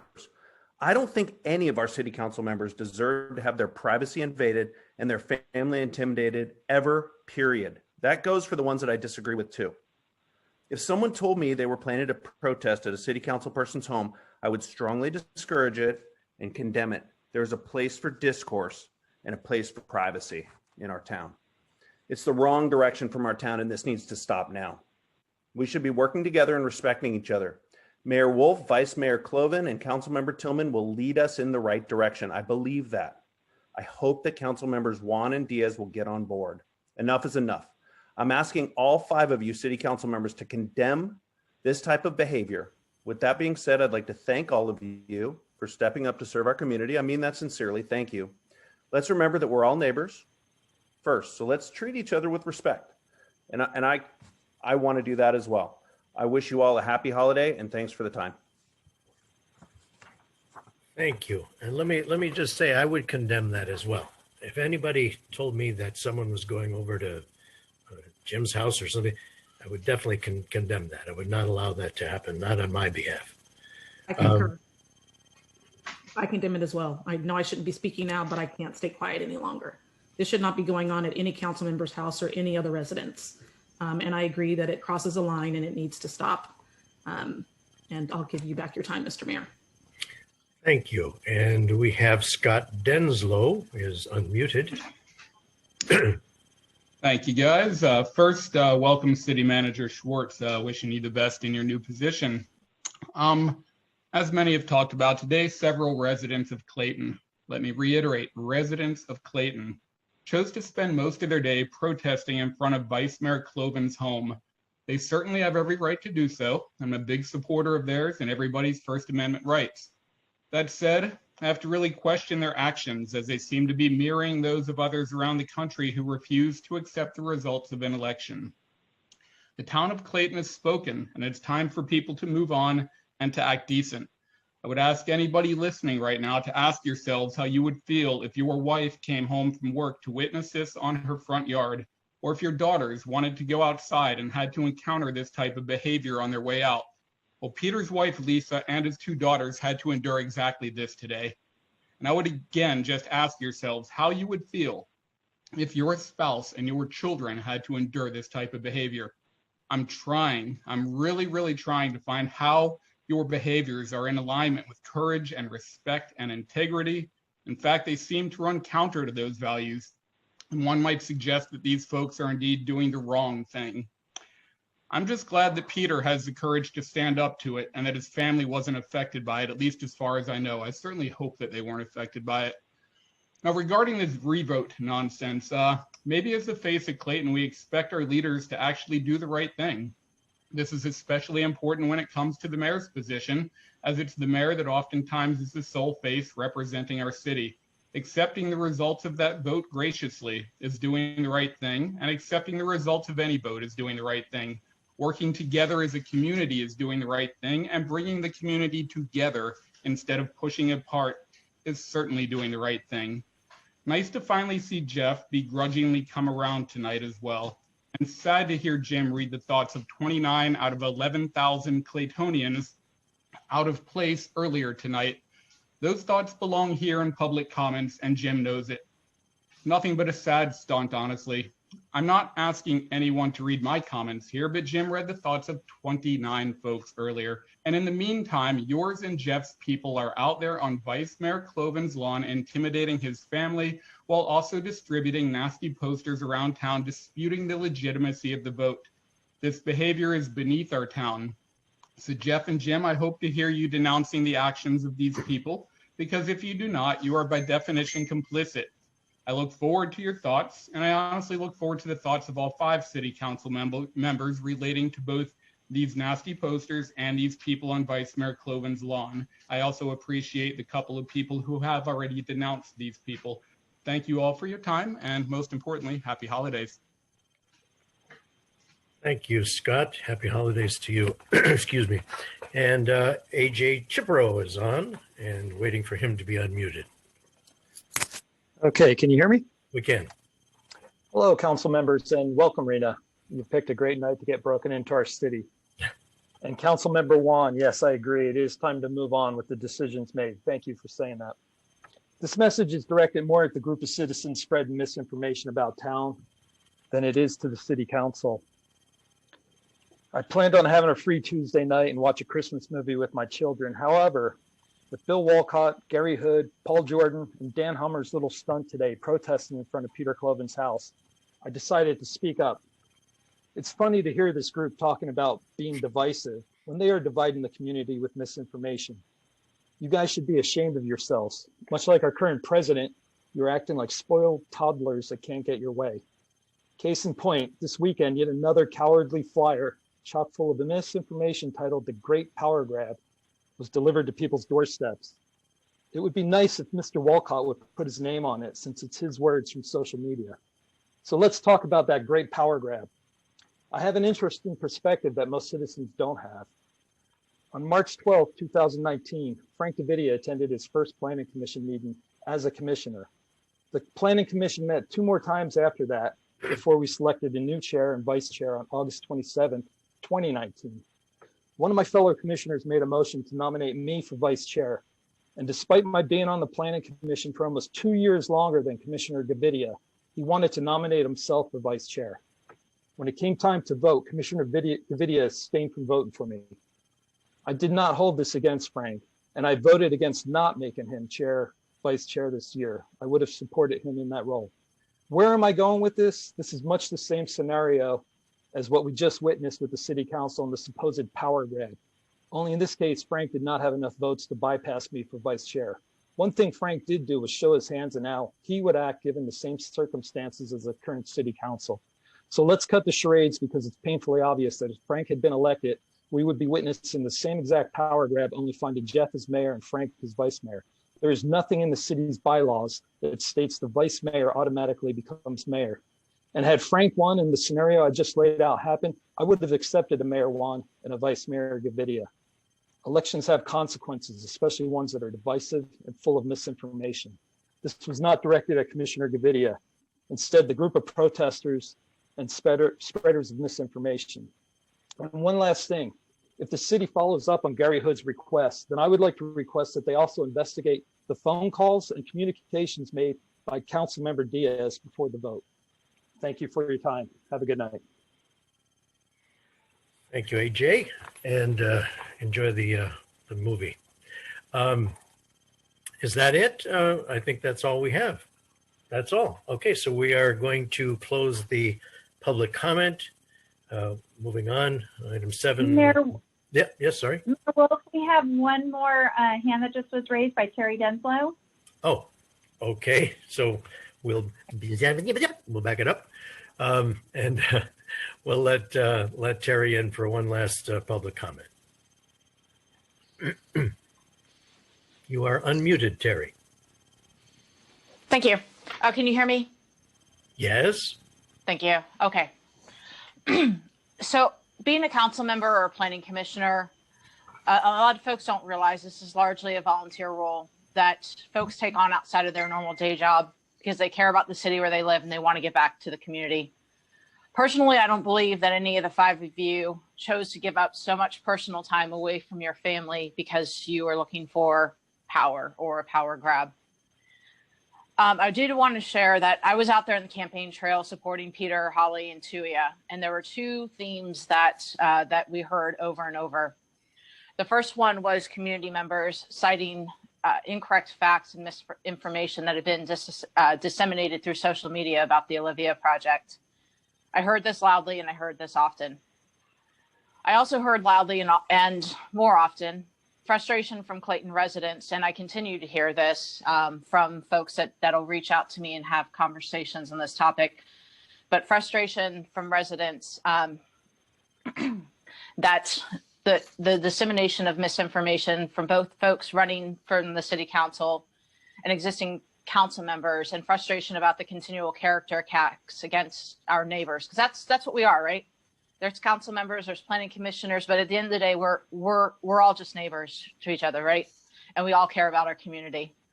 Not everyone's comfortable to speak up at a council meeting, but it doesn't mean that their voice is not heard or not important. And I hear every one of you report out how many calls and discussions that you had, during the time from your last meeting. I suspect Holly, CW, and Peter had to weigh this same feedback with also what they heard similar to what I had heard during the campaign. They had to weigh this against making an unprecedented move to speak for the voices that they heard from Clayton to speak, that spoke to them. As a community, we're clearly divided. As a council, we're clearly divided, but I'm hopeful we can find a way to work together no matter our differences. But from my perspective, I applaud all 5 council members for speaking up and representing their constituents, even if we don't agree. That's why the citizens of Clayton elected you. Thank you, Mayor Wolf. Thank you, Terry. Happy holidays. And okay, so we are done with the public comment. Janet, anybody else? Going once, going twice? Mayor Wolf, there's no more hands raised. Sold. Okay, so we're done. All right, no more public comment. We'll close that and move on to public hearings, which we have none. Now to item 8, the action items. Item A, considering the adoption of the resolution authorizing the execution of an energy services contract with Climate Tech, and this is going to be presented by our city manager. Indeed, thank you. Our permanent city manager. Thank you, Mr. Mayor, members of the council, and this may be a bit of a letdown after that lovely introduction. We are going to request this evening that this item be continued till January. We are piggybacking on a contract with the city of Concord, and Concord has asked for a little bit more information, and so we're just making sure we stay aligned with where Concord is on this agreement. We just want to make sure that we have all of the contract pieces worked out, or that Concord does, so that we're consistent with that. So with that, Mala, I'm not sure if we need a motion to continue or if we can just request that it be continued, and we'll bring it back to you in January. And I apologize for not having all of those pieces this evening. Okay, so we're okay, Mala, then? Any objection from anybody, or? If there is anyone who wants to comment publicly, we can take that comment, but otherwise we'll just bring it back in the future as the city manager referenced. Anybody want to comment on this? No? Okay. Thank All right, you. so we'll continue that. All right, so let's move on to item B. Adopt a resolution authorizing the city manager to file an application with California Department of Parks and Recreation's Office of Grants and Local Services to receive funding from Prop 68 Recreational Infrastructure Revenue Enhancement Program. And that is going to be our Community Development Director who is going to present that. Excuse me. So Matthew, you're on. Okay, thank you, Mr. Mayor and City Council. I'm pleased to bring this this grant program forward to you. This is from the State Department Parks Department.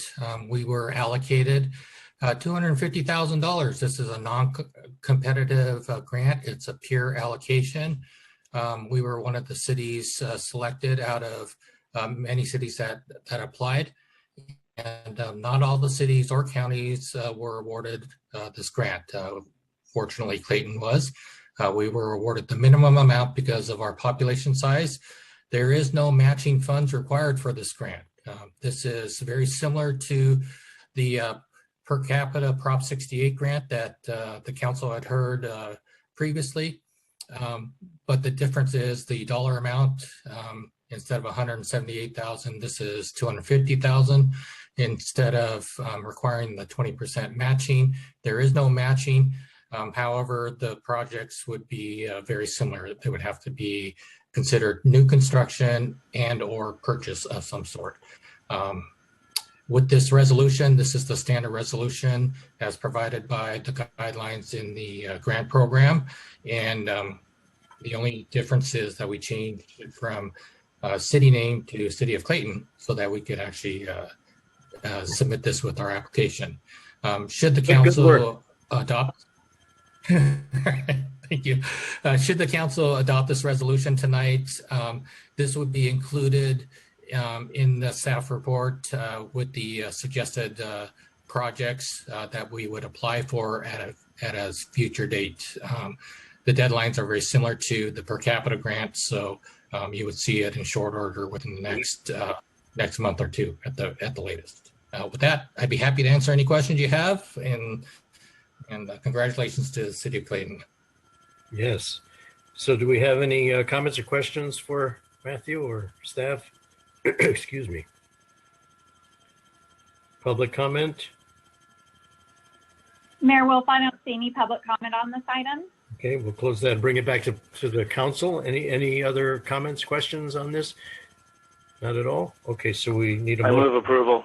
There we go. Okay. Approval by first by Ms. Juan. Second, Diaz. Second, Diaz. Okay. Jan, you want to call the roll? Absolutely. Councilmember Diaz. Yes. Councilmember Tillman. Aye. Councilmember Juan. Aye. Vice Mayor Clayton. Aye.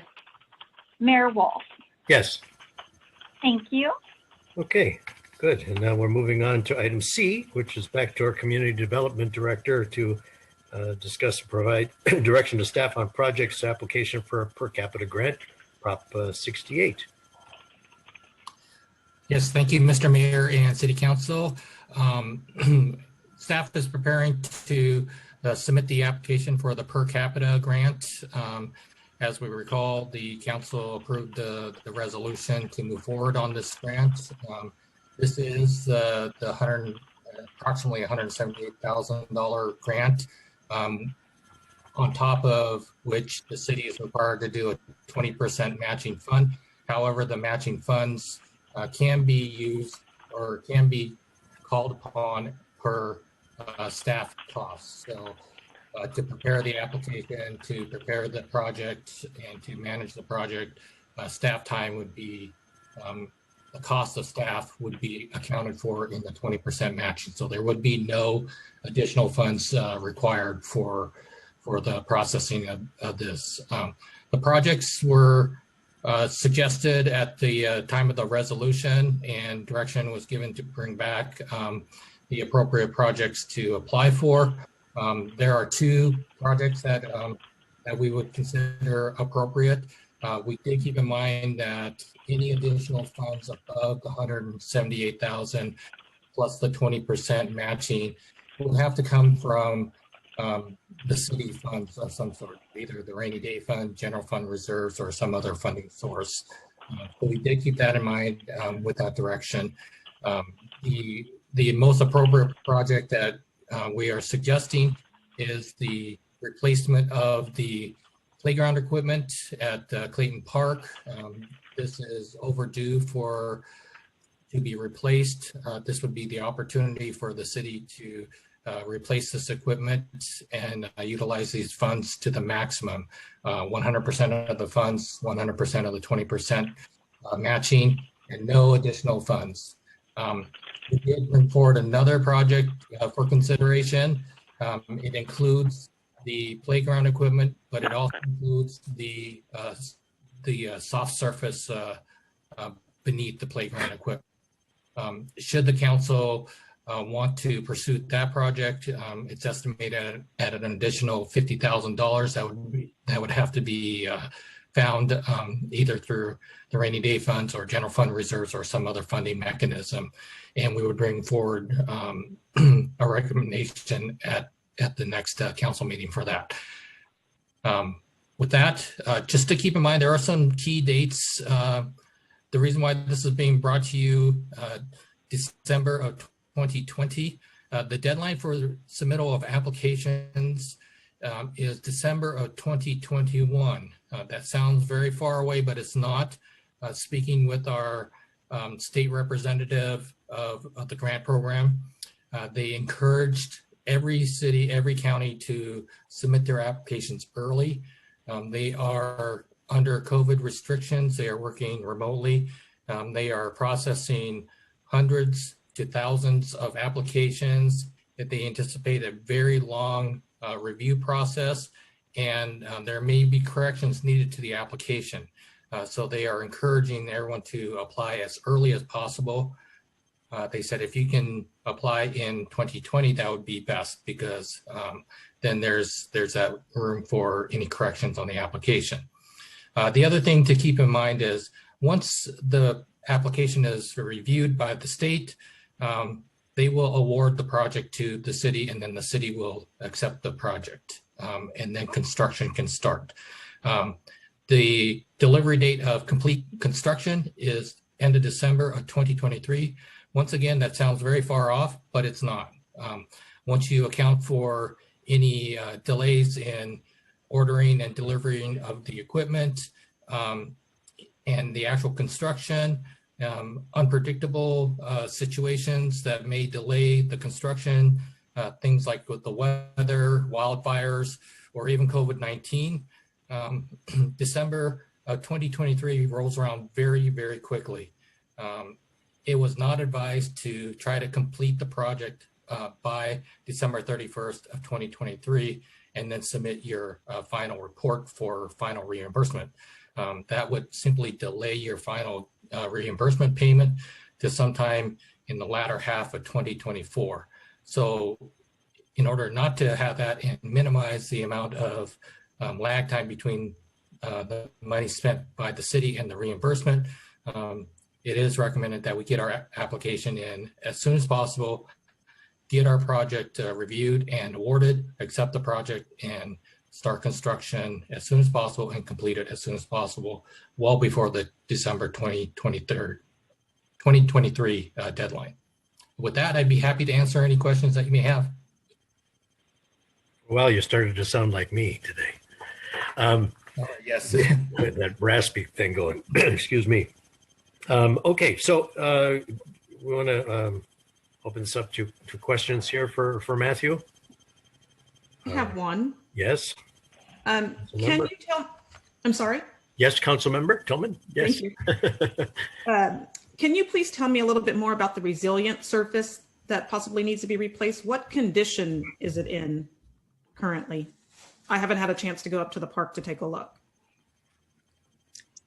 Matthew, would like me to handle that? I think Matthew froze, I think. Why don't you take it, Laura? Land. Why don't you take it? Theme song of Frozen. Yes, Councilmember Tillman and the rest of the council members. Laura Hoffmeister, your assistant to the city manager. That resilient surface has been patched over the last 5 to 7 years. It's that resilient rubberized surface that we see down at the Grove Park and up the community park. And to redo it and to keep patching it and putting in new playground equipment is probably not worth the effort. It's better to redo everything all at one time. And we're getting close to 15 to 20 years on the equipment up there.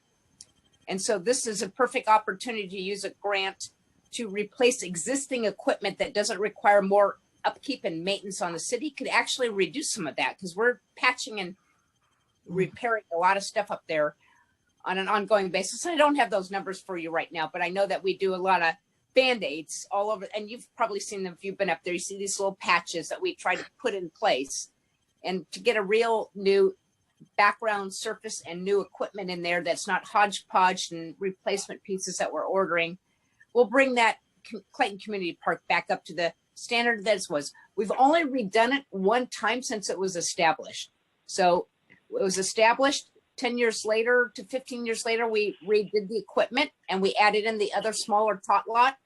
And here we are about 15 or 20 years later. And usually they say it's about 15 to 20 years on the equipment lifespan and the equipment. So we're right in that time frame. So it really fits well with the grant that Matthew has been able to find out about at the state level. This fits really well with us. So hopefully this fits the needs of the community of replacing existing equipment and apparatus, as well as not making us probably have as much maintenance for maybe a few years at the near term that we're having to do now, because the equipment's getting so old. Is there any other questions you had? No, that was the main one. You answered it, my next question in your response. So thank you. Thank you. Okay. And that would be the kind of stuff, that hardtack or whatever that the feral pigs don't like to eat. Yes. Hey, I have a quick question here with regard to redoing it, and there may be errors. Is that why we would have to redo the grant? Because they may find a T not crossed or an I not dotted? That is correct, or they might not be able to read my scribble. Okay, and so I noticed that throughout the brief there, it was referred to as the Clayton Park, and it's the Clayton Community Park. That may make a difference. I don't know. So just something to throw out there. Anybody else have questions or comments? Anybody from the public looking to speak on this? Mayor Wolf, I do have Howard Geller who would like to speak on this item. Great. We haven't heard from Howard in a long time. Hello, Howard. Unmute yourself.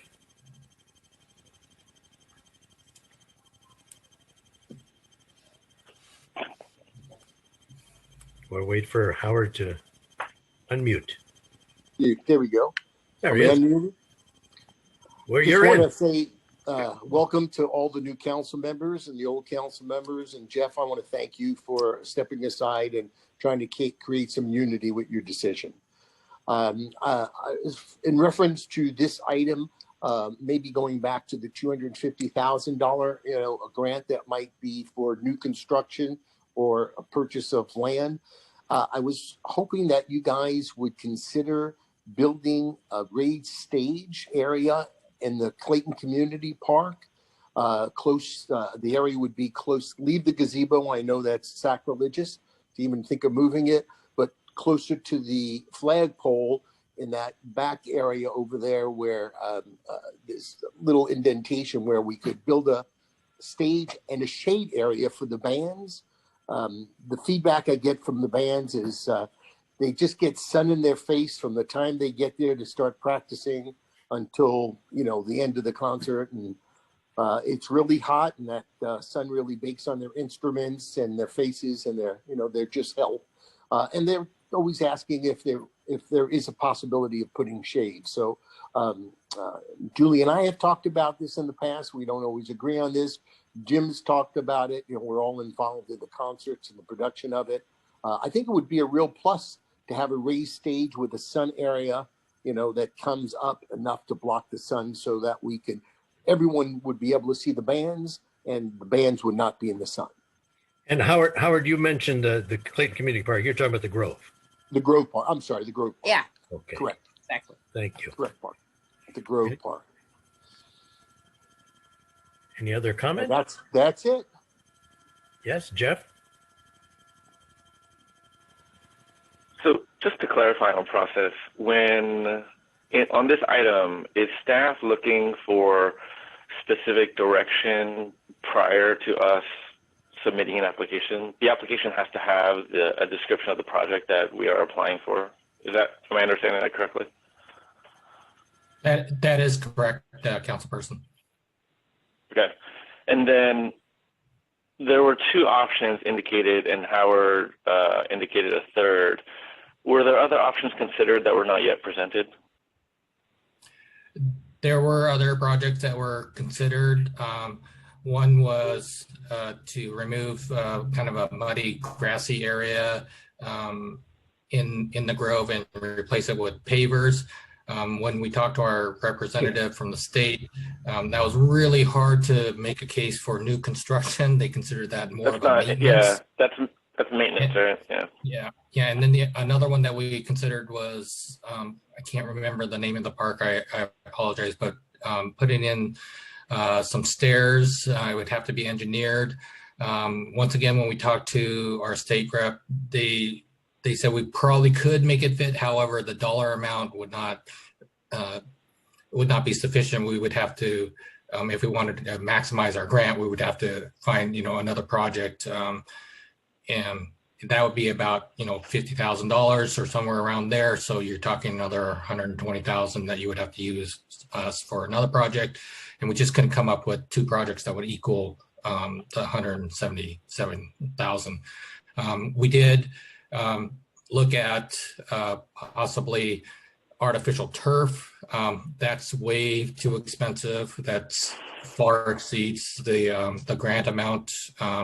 That's something that we could look at in the future if they bump up this grant at all, or a combination of grants. We did look at, can we do some irrigation work? Once again, that's really considered maintenance, and it would be a hard justification for that. We did look at potentially any properties that the council might want to consider purchasing. That's very expensive, and that would require quite a bit of extra monies to be allocated. The other factor that we considered into these projects was the required maintenance once the project is done. So if there aren't maintenance funds already available or being allocated, then we would have to come back to you after the project or during the project and ask for maintenance costs to be covered for future maintenance. So those are a lot of the factors that we took into consideration. Also time. Time is not our friend on this one.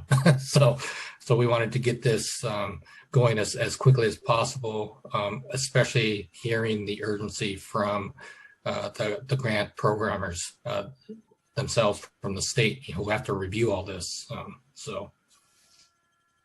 Okay. Yeah, because I know that one item that I think may qualify, that I think we had talked about in the past, and I think it's probably scheduled for a future agenda item, is the existing Clayton Dog Park. It's been somewhat not upkept in terms of infrastructure, and I think this type of grant could fit well within the confines of the requirements, given what the park needs. And I think we will be talking about it, but given that this is coming up now, it seems like something that could also be a potential idea in revitalizing the dog park. Currently, I think a group of private citizens maintain the dog park, and it's really the city's property. So it seems apt that the city would take on responsibility for their own property. I don't know how much has been done on that with regard to what that would look like, but it is something that I think it's worthwhile to consider. Councilmember Juan, if I may just jump in on this, because I just did some analysis based upon the city manager's directive. This is your assistant to the city manager, Laura Hoffmeister. Your dog park, to bring it up to speed, is probably around $10,000 to $12,000. Small amount, all right. A small amount, and the Dog Park Coalition has about $1,400 to $1,700 in the pot to go for renovation work. And we've looked at what it would take ongoingly in the future. It's maybe $6,000 to $8,000 more than what our budget currently has. And we'll bring those information back to you for the council to discuss in the future.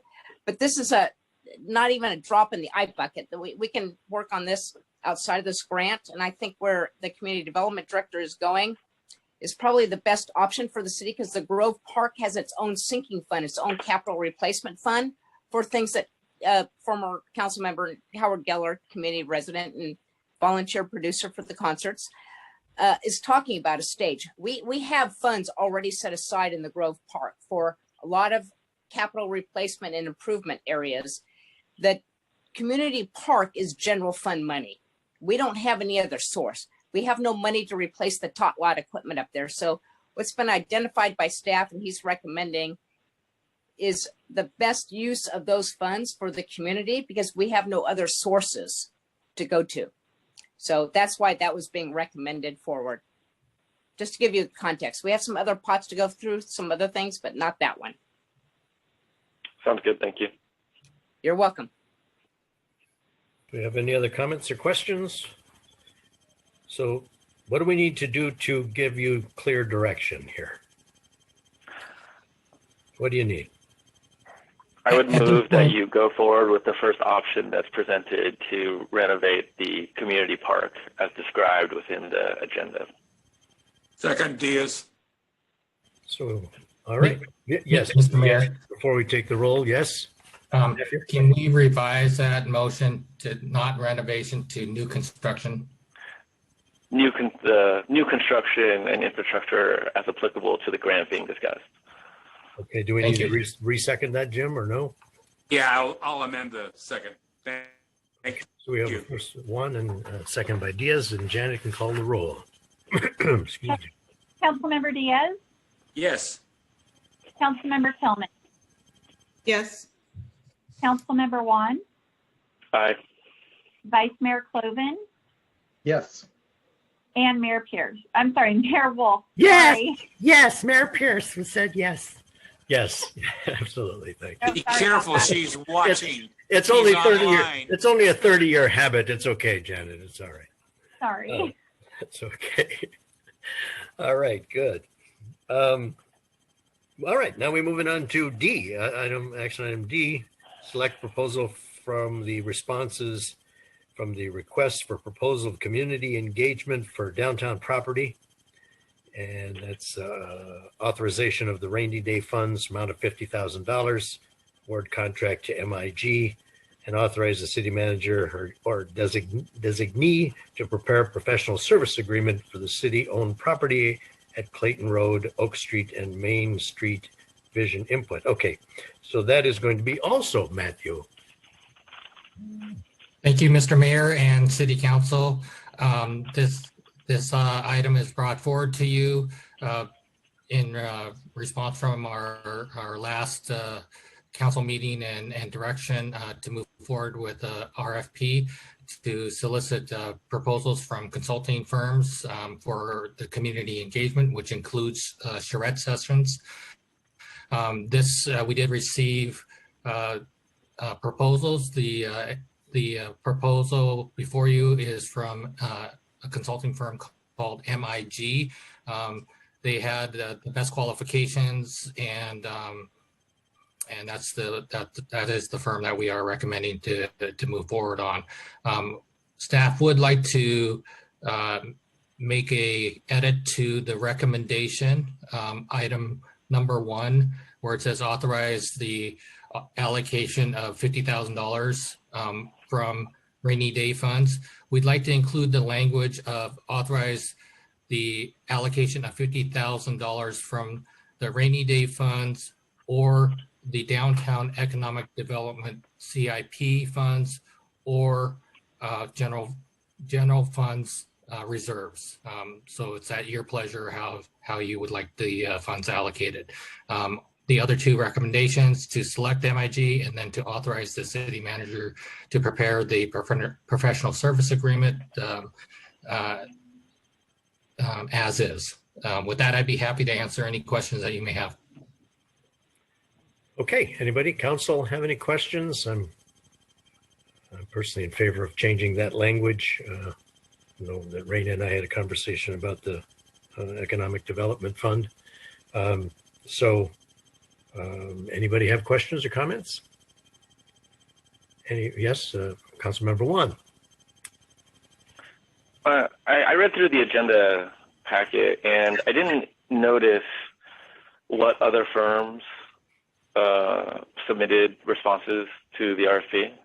Do you know? I think there was only one other one, right? It wasn't Mr. indicated. Mayor, yeah, Mr. Mayor, City Council, there was a total of 2 proposals. One was from MIG, the one that we were recommending, and the other one was from Michael Baker International. What was the basis for selection? Both the consulting firms were equal in qualifications, in timeline, in price. The deciding factor that staff felt was appropriate was that Michael Baker International does consulting work for us already. They're a known entity. They have some perception with the city, and we wanted as neutral party as possible to conduct this community engagement. MIG, as far as I know, doesn't have any previous work with the city. Therefore, they would be a completely neutral party, at least in our estimation, and would bring about the most possible neutrality as possible for this process moving forward. That was the only deciding factor. So Michael Baker's a known entity. We use them for other engagements with the city. Are we not satisfied with their work? No, we are very satisfied with them. However, their most maybe their most notorious work was with the Libya project, and there's lots of feelings about that project and associated with it. Michael Baker International was the planning consulting firm that worked on that project along with city staff. Okay. I mean, it just seems odd because if we have business with them, we're familiar with their work. We think they do okay work, but we're not selecting them, and the reason is because we like their work, but we didn't like the result. I'm not even clear on what that reason is because do we intend to continue to do business with Michael Baker International? We will continue to do business with Michael Baker International. I use them for planning consulting services now. In the future, they may or may not be used for future projects. Just depends on, we'll probably ask for a qualification list of several consulting firms to use.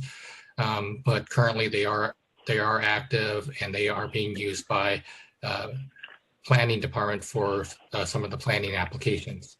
It's not the quality of work that is in question. It's not the timeline or their qualifications or even the price.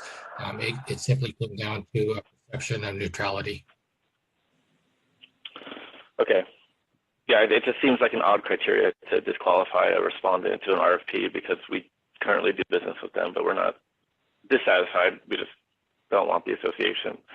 That seems odd. Okay. If I can, Councilmember Juan, just a little shed of light on this because I know both Matt and Rena is very new to this, but as Community Development Director Festicky just mentioned, they were very involved in the Olivia project, which you've all heard about, has been very controversial in our community. I think he was trying to go out of his way to find a company or an entity that did not have any experience in Clayton to create that controversy or be associated with the project. Because if you're working in the downtown area on the downtown planning process and the community charrette process, somebody's going to probably say that that company is biased because they were working on the Olivia project or they had been involved with the Olivia project. So I think the staff was trying to go out of the way to create a clean slate for the council. So you had somebody to come in did not have any association with any of the past development processes that could be there to be a very open, transparent process for the community and the council. So that was all that I wanted to lend to the conversation. Oh, no, I understand. I mean, I think I'm clear on the intent, but I think, you know, what is missed is that if we are contending that the process engaged by Michael Baker was appropriate, then there should be no reason that their appropriate actions would disqualify them as a potential vendor as an RFP response. And, you know, that being said, I mean, there's a couple things that seem odd. If you have two respondents, one of them we declined not because of their qualifications, their price, their scope of work, or their timelines, but just because they had a previous involvement, then it seems like, one, it's almost like single sourcing the agreement. And two, it seems like we wouldn't continue to do business with a firm if for some reason we don't want to. I mean, we can do business with whoever we want, but if we're going to do an open RFP process, and then half the respondents we say no, that, I mean, I guess it's fine. I don't know. I don't know what the rules are for contract awarding, but it seems odd. Raina, do you want to jump in there? I will. Thank you, Mr. Mayor and Councilmember Juan. And I want to clarify that the Michael Baker was not disqualified or not evaluated or somehow disadvantaged in this process. Both proposals were reviewed, evaluated on the criteria that Matthew identified. They are essentially very similar qualifications, cost, and other characteristics. So there is relatively speaking less difference between the proposals than not.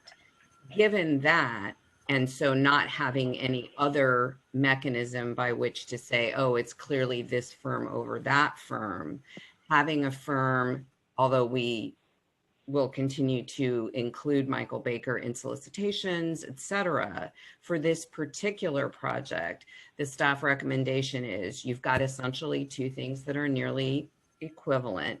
And our recommendation would be that we select the firm, or that the council select the firm that has not most recently had a very controversial engagement.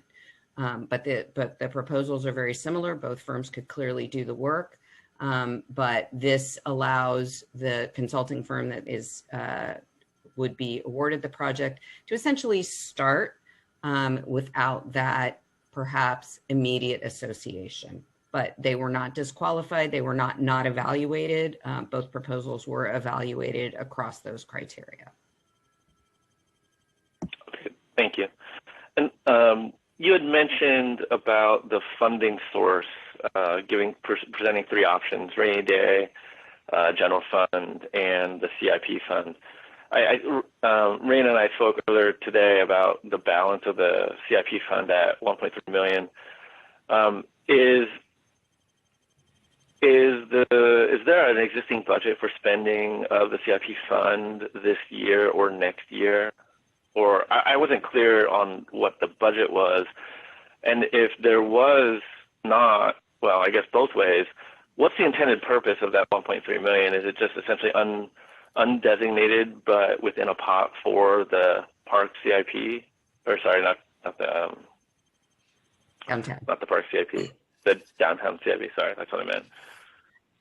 So there is no current proposed plan for spending. So there is no, there are no budgeted expenditures coming up from that project.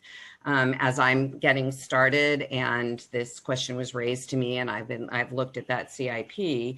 I think we do need to have a conversation in the overall priority setting and looking at downtown to figure out kind of what is the plan for where we would want to head with that. So, you know, what is the council's priority for downtown, et cetera, knowing that this particular project is significant and the council's prior action to move quickly on this might indicate that it's a good Kickstarter for some activity downtown. But I do think that additional discussion needs to come back on that overall downtown economic development project, because there is no current spending plan for that balance in the project.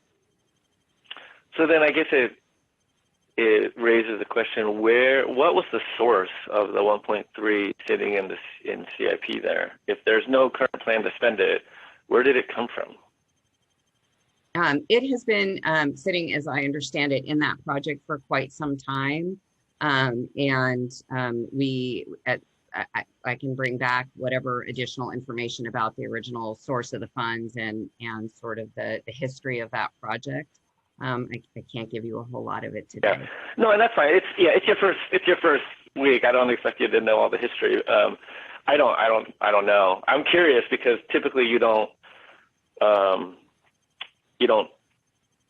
aggregate or stockpile the money without a purpose. If it's sitting 1.3 million that's sitting in CIP probably over some period of time that it was acquired, it had to be acquired somewhere. I mean, it's essentially the taxpayers' funds that have been sitting there without a plan to be spent.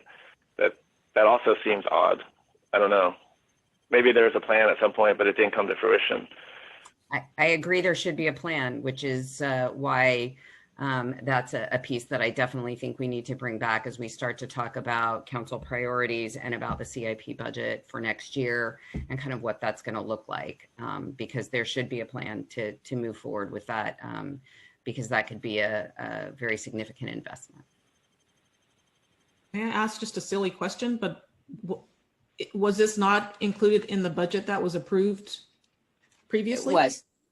Okay. So I'm sorry, Councilmember Laura Hoffmeister here, Assistant to the City Manager. I did do the budget with our Finance Manager, Paul Rodriguez. And yes, it was included in the budget. And Rena Schwartz, our City Manager now, thank you, hiring her, has had a chance to kind of briefly review the budget in her short term already on board with the city. But yes, there was information in the budget about that fund.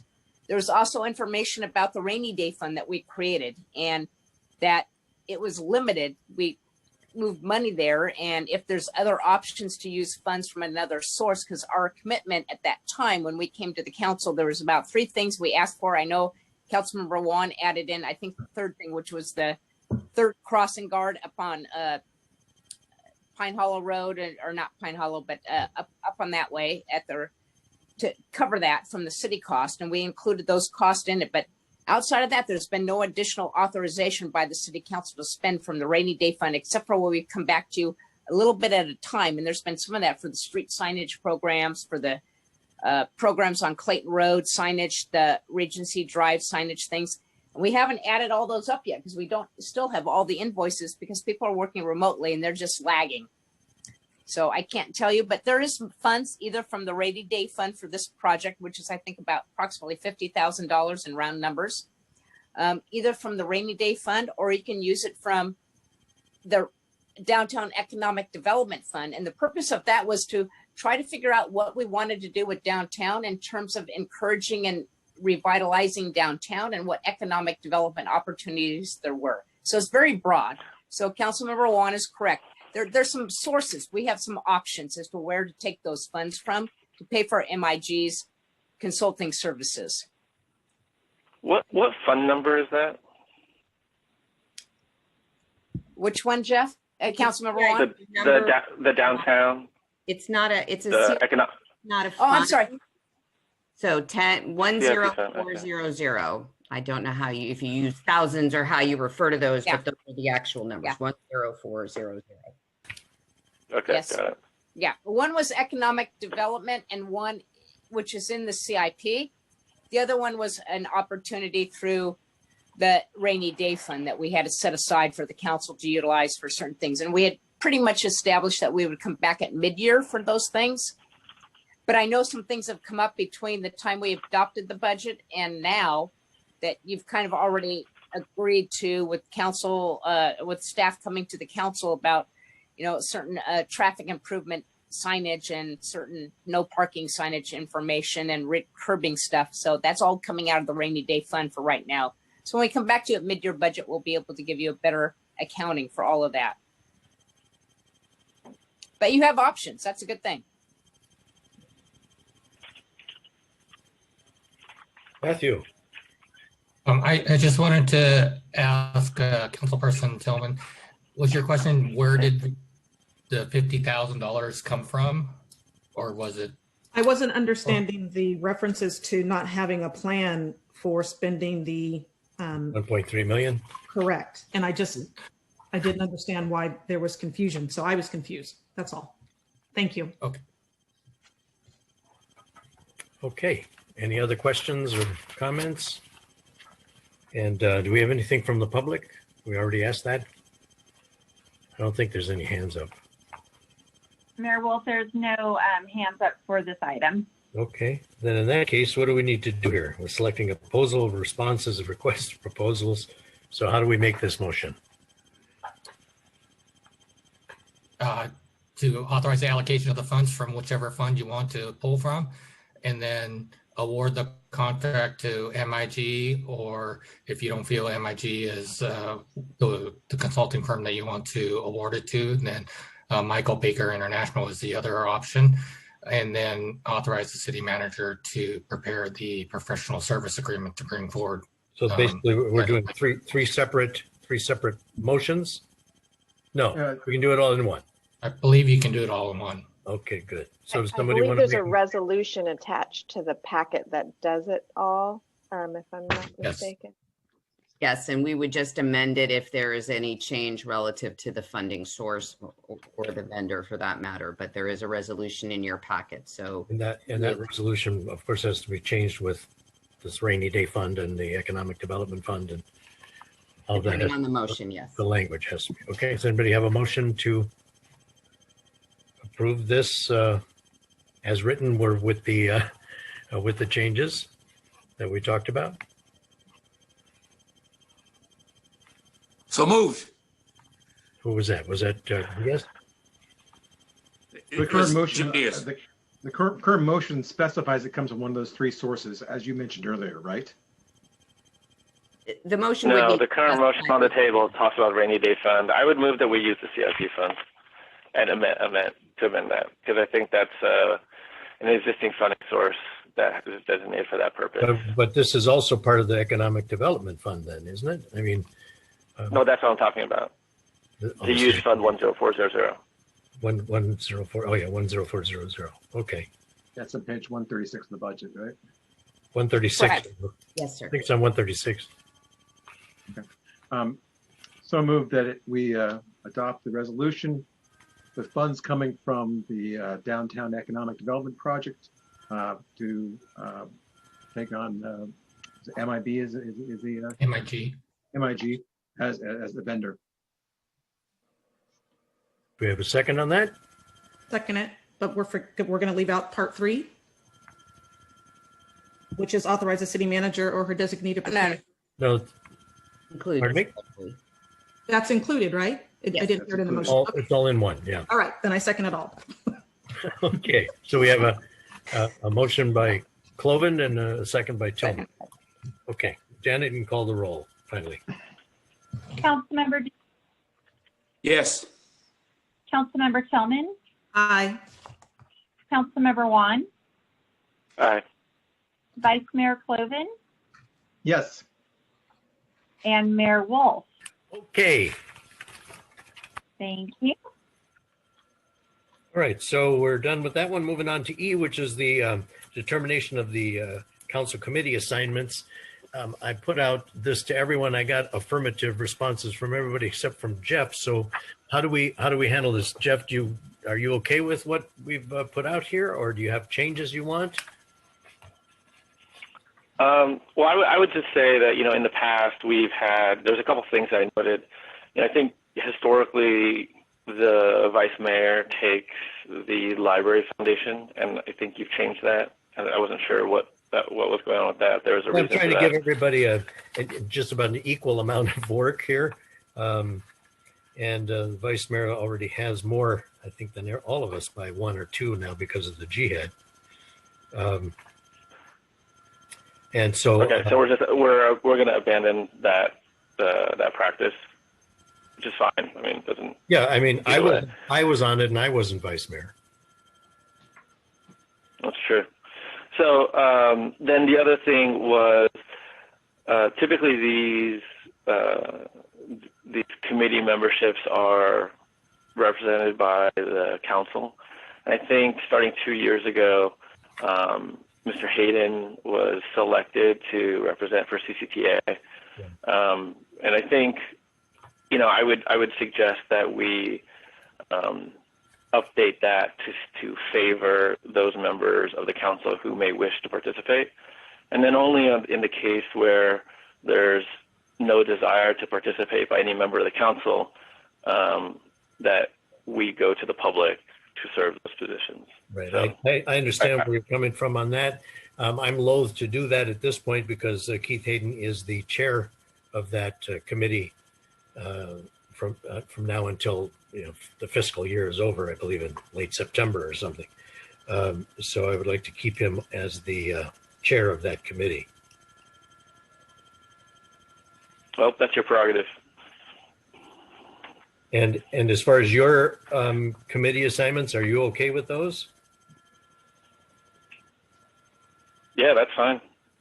Okay, so I've got Mala or Raina, how do we do that? Yes, Holly. I'm sorry, I just have a couple questions first. Is there a difference between the slashes and the commas between some of the names? I don't know. This is the way. Okay, so for example, this is the way I got it. So I'm just going to name a couple of them. Yeah. We've got the Budget Audit Committee. Are they two different committees, or so Jeff's doing No, budget no. and I'm doing audit, or are we both doing them together? Actually, what we want to do here is noted to change this back to the Permanent Finance Committee. Okay. The budget and audit committee are coextensive. Okay. So what was it, last year or the year before we changed it from the Finance Committee to include the entire council, and then now we had this subcommittee here. So I'd like to get that back to being a Permanent Finance Committee. Does anybody have any objection to that? No. No, I support that. Okay. Okay. So then my next question is, then if I'm looking on the second page at the Endeavor Hall Marketing Committee or the Garbage and Recycling Committee, there's Jim Diaz, Carl Wolf, and then Jim Diaz, Holly Tillman. So we're serving together. That's why I'm asking the difference between the slashes and the commas. I don't understand. I'm sorry. The Endeavor Hall Marketing is If there's different. any difference between the slashes and the commas, Thank in you. the sense that if it's a subcommittee and it's two members, I the see. members Okay. are the two members, and it does appear that they show as both with Yes. a slash and with a comma, where it's clearly an alternate. It is not a punctuation, but a whole new line with the word alternate next to it. Correct. So what I was questioning was whether or not, I thought we were going to have a discussion, like we had to figure out and who was going to serve. I thought we were going to discuss, oh no, Jeff is going to do it, or Holly's going to do it, or Jim is going to do it, or Carl's going to do it. So that's what was confusing. Thank you. Okay. Thank So you. are you okay with everything now? You're clear on it? Okay, Yeah. yeah. I suppose this is the way I got it. I probably should have asked that question myself and just switched it up, made it a little easier to read.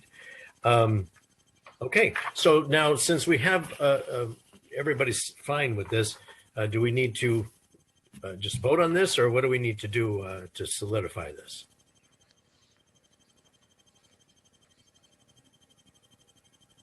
Raina, or? You need a motion. We need a motion and a vote to solidify this. Yes, that's Okay. correct.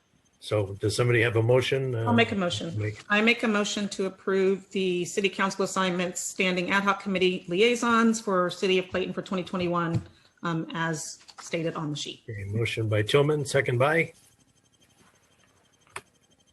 I'll second. Okay, second by Cloven, and now, And if I may just clarify, so that when we produce this, that what's listed as the budget/audit committee is in fact a standing committee, and not an ad hoc committee. And it is, do you wish it to be titled budget/audit, or is it finance? I think it was finance before, and I think we can go back to being finance if everybody's okay with that. It No? should be the budget and audit committee, or budget/audit committee. The audit committee is the committee typically charged with receiving and approving the audited financials. So budget slash or budget comma? No, never mind. It doesn't matter. So we're good. So we'll call it the budget, okay, budget audit committee. But that'll be a standing committee then. All right. So we have a motion by Cloven and a second by Tillman. And do we need any public comment on this? Oh, switch. I'm sorry, switched. Yes. Tillman and then Cloven. We need any public comment? No. I don't see public comment, but Okay. we would if someone would raise their hand. All right, good. So we'll go to the roll then, Janet. Okay, Councilmember Diaz, Yes. Councilmember Tillman, Aye. Councilmember Juan, No. Vice Mayor Cloven, Yes. and Mayor Wolf. Yes. Thank you. Okay, so that passes 4-1, one dissenting. Okay, and then now, aside from what Councilmember Diaz brought up earlier, as far as the council requests and directives for future meetings, which has been noted, does anybody want to bring up anything for future agenda items? I do, yes. Yes, sir. Okay. I'm going to phrase this sort of interestingly, but due to Councilmember Juan's graciously backing away from wanting to pursue the issue of mayoral revoting, or as our general counsel tells me, change, I would do is strongly urge the city manager or somebody to reissue to all council members the guidelines book of the city council. Apparently, few people have read it, and particularly the mayoral election selection process, which states for unity and harmony. I think that needs to be reread to everybody, or at least everybody given a copy of that handbook. And I don't know if we need a tutorial or a one-on-one, but obviously some people have looked at that document because it's got a lot of good information in there on past practices that historically the city council has used as its guidepost. So I don't know how we move forward, but I leave that up to the staff.